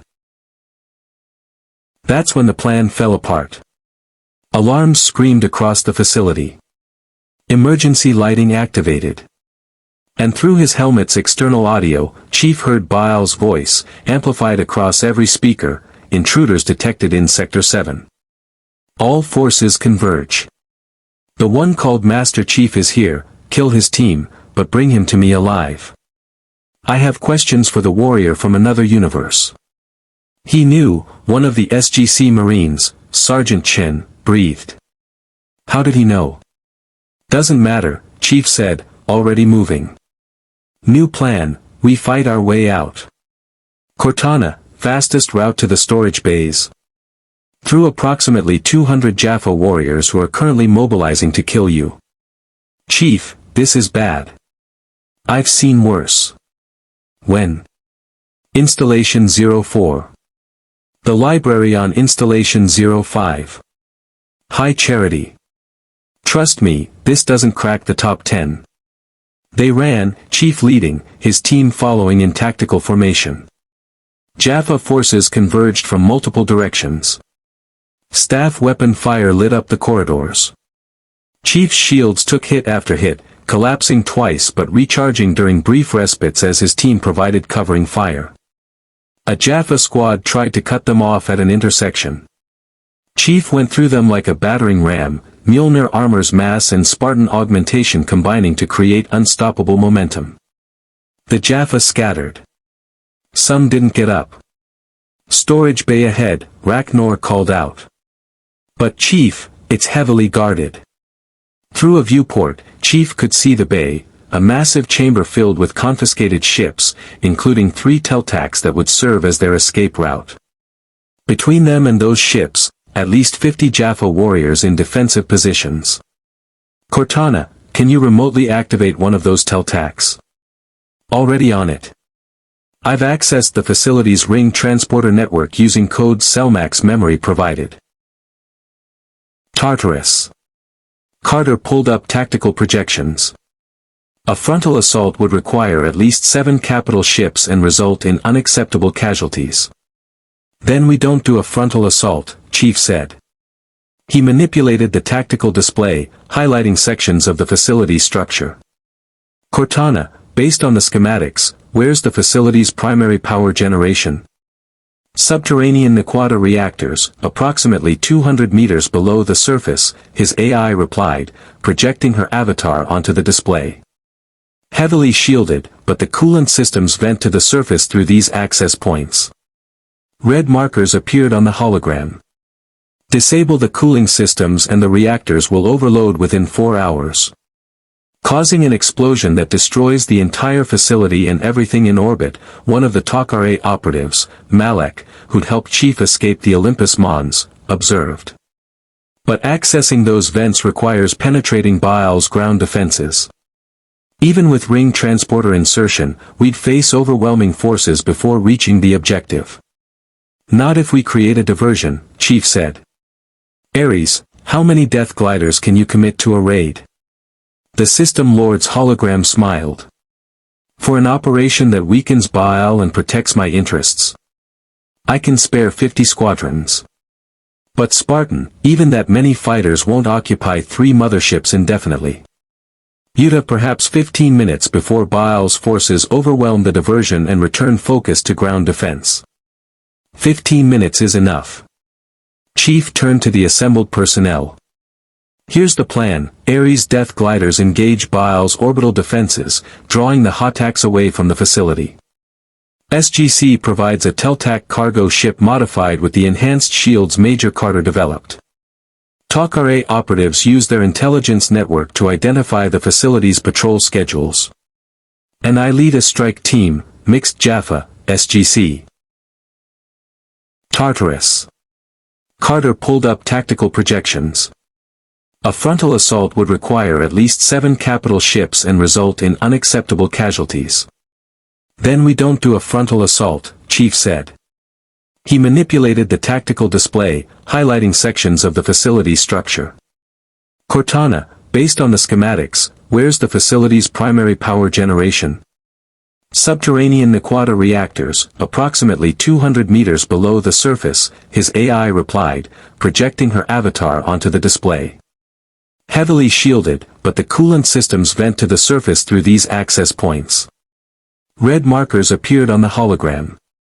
Disable the cooling systems and the reactors will overload within 4 hours. Causing an explosion that destroys the entire facility and everything in orbit, one of the Takare operatives, Malek, who'd helped Chief escape the Olympus Mons, observed. But accessing those vents requires penetrating Baal's ground defenses.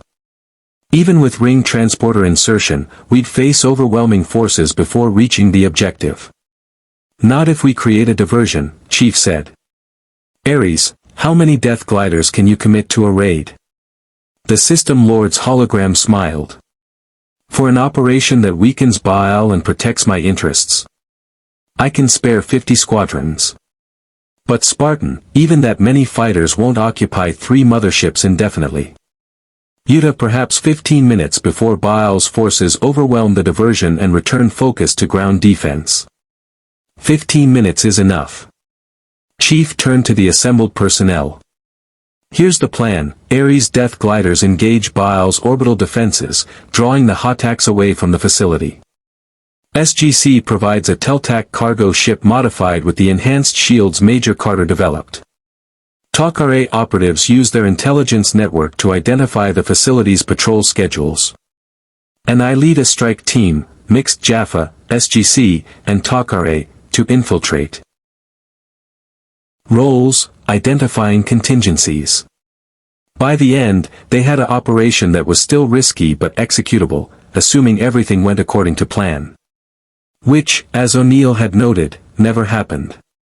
48 hours later, Chief stood in the modified Teltax cargo bay as it approached Erebus under cloak.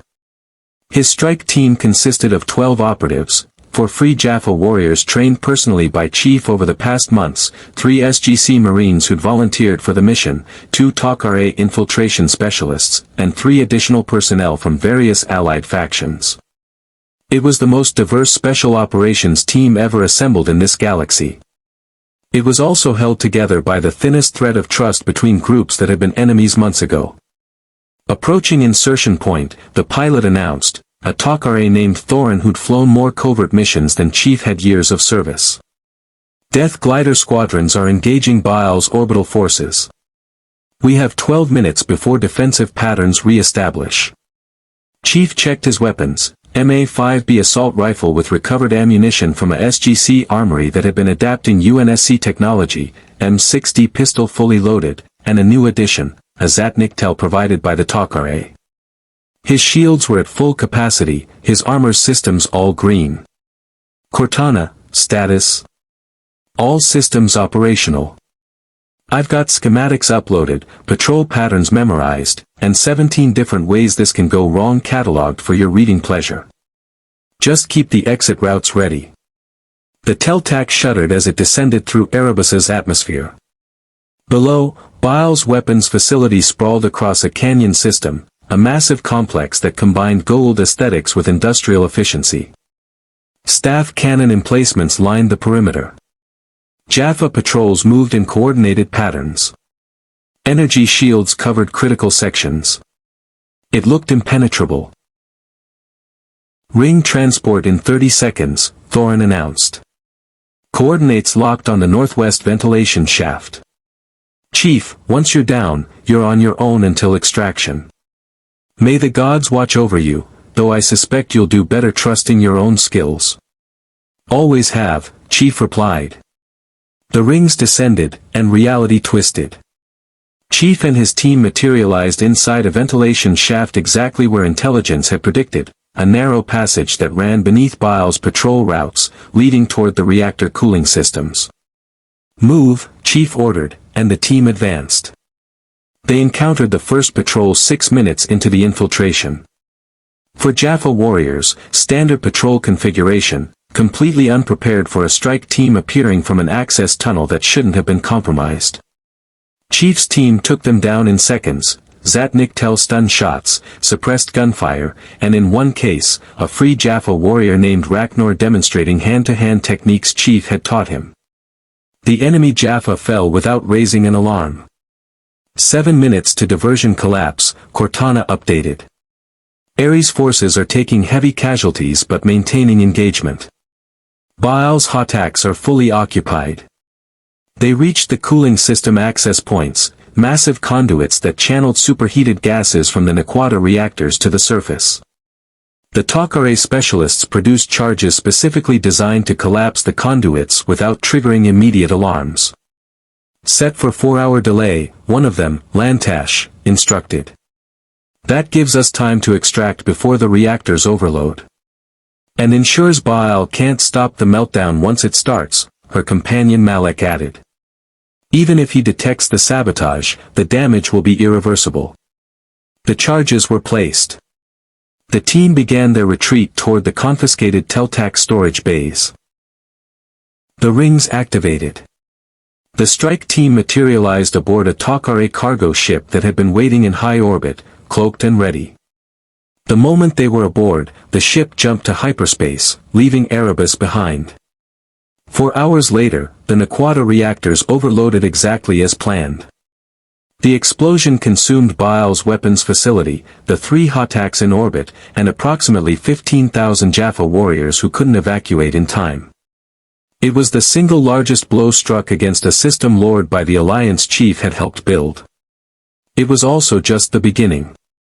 In the command center on Tegria's moon, Chief stood with Ares, physically present this time, having brought his flagship to witness the aftermath, watching surveillance footage of Erebus burning. You've changed the game, Spartan, Ares said quietly. 6 months ago, the system lords were untouchable. Today, one of the most powerful among us has lost a critical asset because a coalition of rebels, humans, and one pragmatic system lord worked together. He turned to Chief. Do you understand what you've created? A tactical alliance born of necessity. No. You've created hope. Proof that the system lords can be beaten not through overwhelming force, but through cooperation between those who refuse to bow. Ares' expression was unreadable. That hope will spread. Jaffa warriors will hear of free Jaffa fighting alongside humans and talk RA. Enslaved populations will learn that resistance is possible. And the system lords will realize that their greatest weakness isn't external enemies, it's internal rebellion enabled by someone who understands war better than any of us. Is that a compliment or a threat? It's an observation. You came to this galaxy by accident, Spartan. You stayed by necessity. But you've become something neither of us anticipated, a catalyst. The question is, what happens when that catalyst reaches critical mass? Chief looked at the footage of Erebus burning, thought about the 6 months he'd spent building this alliance, considered the cost. Rodriguez was dead, 2 other team members critically injured, and Chief himself had pushed his luck further than tactical doctrine recommended. But they'd succeeded. They'd proven that cooperation worked. That different factions could set aside their conflicts long enough to face common threats. It wasn't the war he'd been trained for. It wasn't the mission he'd chosen. But it was the mission he had. What happens next, Chief said, is we keep fighting. Keep building alliances. Keep proving that working together is more effective than fighting alone. He met Ares' gaze. And someday, when the dimensional rift reopens, and it will reopen, humanity from both universes will find a galaxy that's learned cooperation instead of conquest. A noble goal. Impossible, probably. I've made a career out of impossible. Ares laughed, genuine amusement mixed with something that might have been respect. Yes, Spartan. Yes, you have. Very well. We continue this partnership. You provide tactical insight and leadership. I provide resources and protection. Together, we reshape this galaxy into something that can survive the threats coming. What threats? All of them. The Ori will eventually turn their attention here. The Wraith from Pegasus grow restless. The replicators evolve with each encounter. And somewhere in the void between galaxies, forces neither of us can imagine plot their own agendas. Get in the way. And if my mission is surviving in an alien galaxy while building alliances that protect Earth. He looked at Ares directly. Then that's exactly what I'll do. Ares studied him for a long moment, then nodded. Contact your people, Spartan. Tell them whatever you need to tell them. But know this, the moment your UNSC decides to intervene, the moment they try to reclaim you or invade this galaxy, our alliance ends.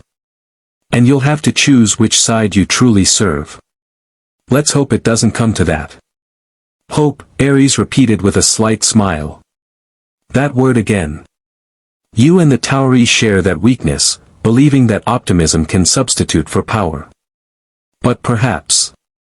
He gestured to the burning remains of Baal's facility. Perhaps there's more power in hope than I've given credit for. The system lord departed, leaving Chief alone in the command center with Cortana and the weight of 6 months' decisions. Chief, his AI said quietly, what happens if the UNSC does try to extract you? If they order you home? Then I'll face that decision when it comes.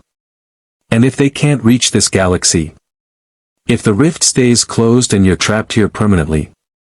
Chief looked out the viewport at the stars, countless worlds, endless possibilities, a galaxy that had become his battlefield not by choice but by necessity. Then I keep fighting, he said simply. Keep building. Keep proving that Spartans never quit, never surrender, and never fail their mission. Even if that mission is light years from home. That's very inspiring, Cortana noted. Also slightly delusional. It's worked so far. Define worked. We're alive. Earth's alive. Our allies are getting stronger. Baal's facility is destroyed. I'd call that a win. You have an unusual definition of winning. Spartans usually do. Master Chief stood in the command center, surrounded by equipment that blended 3 different technology bases, working with allies who'd been enemies months ago, fighting wars in a galaxy far from home. It wasn't the life he'd expected. It wasn't the mission he trained for. But it was his. And he'd see it through to the end, whatever that end might be. Because Spartans never failed their missions. Even impossible ones. Even in galaxies that didn't know what impossible meant.